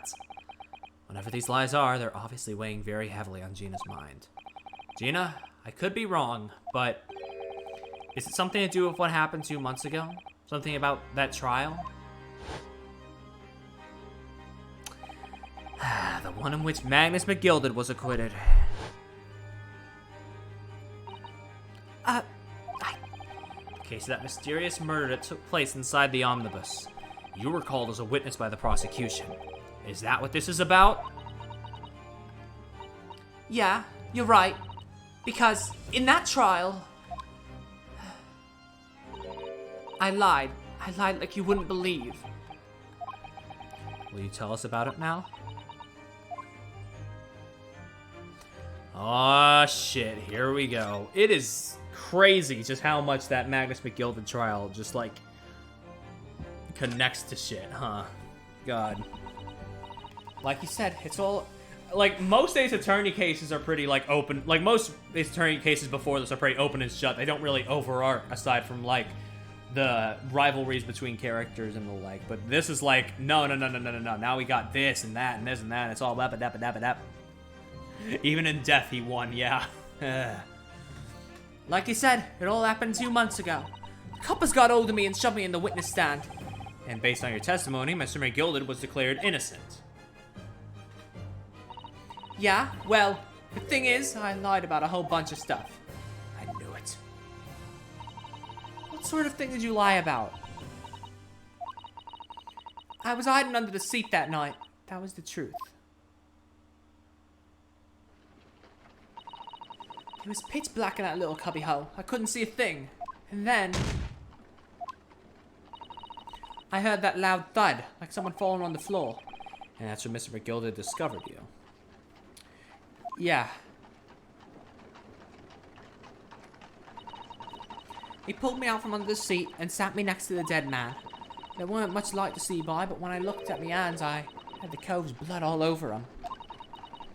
I was so scared I couldn't even speak. You had his blood on your hands? In other words, it was Gina that the witnesses on the roof deck saw through the skylight.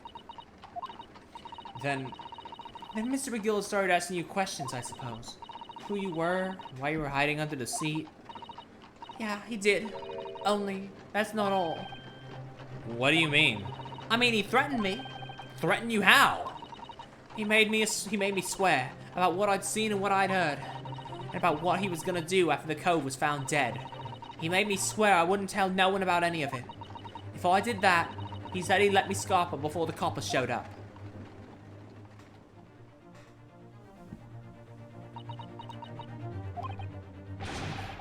You must tell me what he swore you to secrecy about. What you saw, what you heard, everything.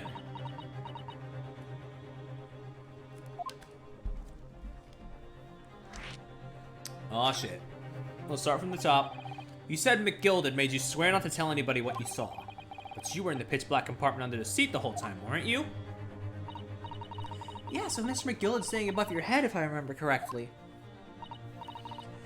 Yeah, that's true, but it was when I heard the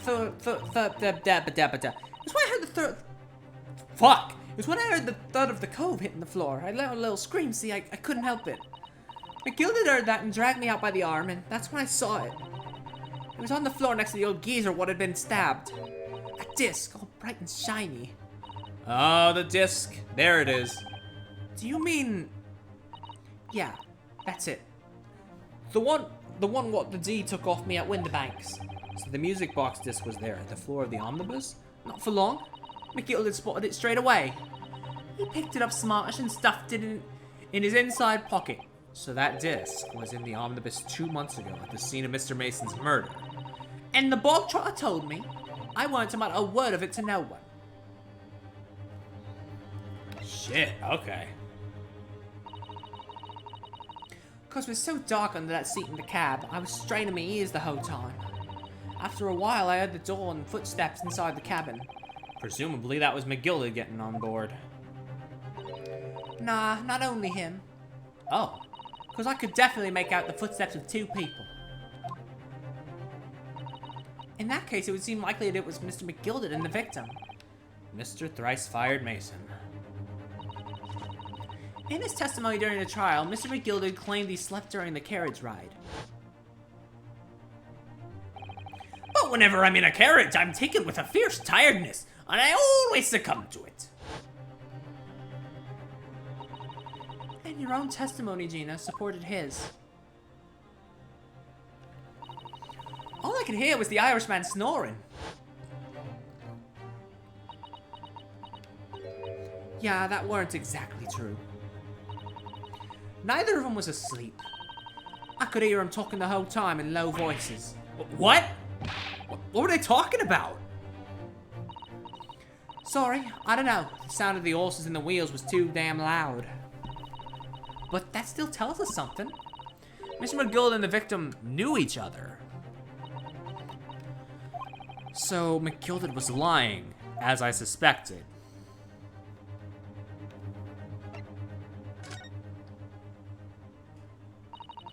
I knew it weren't going to take long before someone raised the alarm that the bloke had been killed.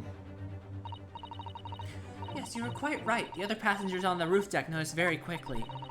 So when the cab came to a stop, McGilded told me to hide back under the seat again. I climbed in and waited. The 2 coves from up top ran off to get the coppers. Yes, Mr. Fairplay and Mr. First. Right, and after they'd gone, McGilded asked the driver to do him a favor. A favor? Now then, fella, what I need you to do is take this coat of mine and deposit it with a nearby pawnbroker. And for your troubles, let's see now. I'll give you 10 guineas. A nearby pawnbroker? You mean on Baker Street? Yep, you got it. It was Whitabank's. The coachee snapped up the money and ran off to pop this coat as fast as he could. So then there was no one left in the carriage. Gilded opened the box under the seat and let me get out of there, but not without conditions. I see. Conditions. Oh no. I got a bad feeling. What were McGilded's conditions then? For letting you go free, I mean. Not telling a soul. Not for anything about what I saw and what I heard. And there was something else as well. There's more? Yeah. This is the most important thing, he said. I'm after sending the coachman on a little errand for me. with some small change in his hand. Now then. Did you hear what I asked of him? Did you see anything? At all? At all? You asked him to go pop your weasel, right? Aye. The fiend's taking me overcoat to deposit with a pawnbroker hereabouts. And I want you, lass, to take the redemption ticket for it. Do you understand? What? You want me to have the ticket? That's right. And I'll come fetch it from you later. Sometime within, the next 2 months. You're to hang on to it until then. Is that clear? And whatever you do, don't lose it. Alright then. And in case I might happen to be delayed at all, you're to go to the pawn shop, Whitabank so it is, and you're to extend the loan afore the 2 months is up. If you forget, the article will be forfeited and any old fiend can come along and buy it. But I ain't got that kind of brass. Here's £5. That should be enough. Do we understand each other, lass? Don't try anything funny now. If you go against me... Yeah, I get it. Good. And one more thing. In a few days from now, you'll be visited by the police, I've no doubt. The coppers? Aye, they'll come asking you to take the stand in court, to testify as a witness. So let's just have a wee chat about that, shall we? What it is that you might say, and what it is that you won't.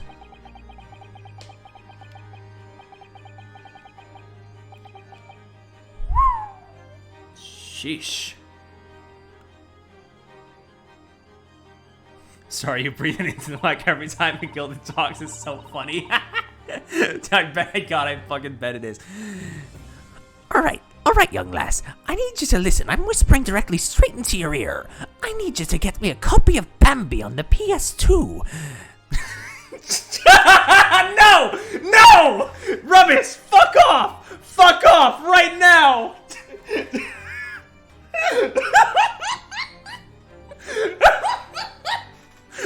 I'm gonna fucking shit.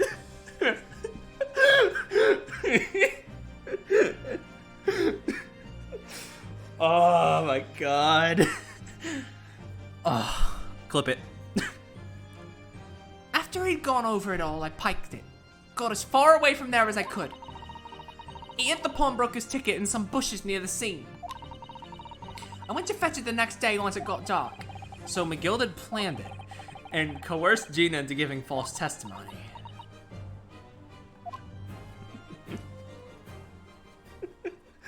Oh my god. That's fucking wild. I can't believe... These chat coincidences are getting out of hand. Are you sure you're not psychic, Rubbish? I bet you're ready to string me up, eh? I lied in that big old courtroom. I told some corkers. The thing is, he said he would make it so we couldn't live in the East End no more. One brain cell. That's also fair. That's what he threatened me with.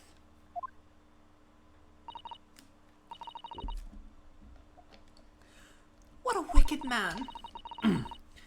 He knew everything what went on in the back slum. He knew we had no one to look after us, and we was all just looking out for each other, getting by together. So you mean Mr. McGilded would have... In an heartbeat, he could have had a lot of us chased out of there if he'd wanted. And then where could we have gone, eh? Nowhere, that's where. So, I didn't have no choice. Thank you, Gina, for telling us everything.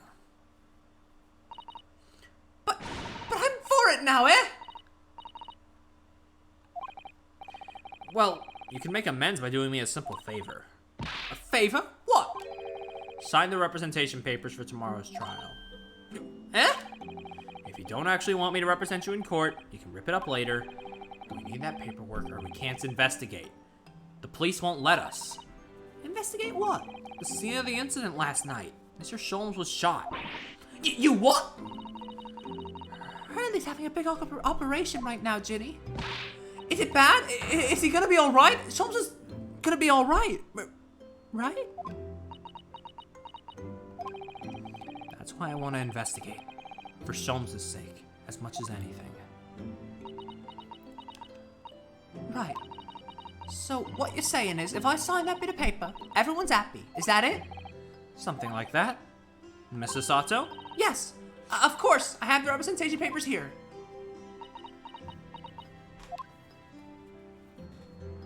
Come on.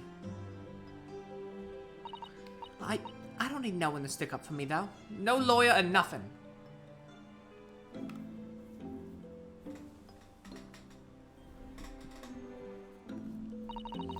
Oh, Ginny, she seems so lonely.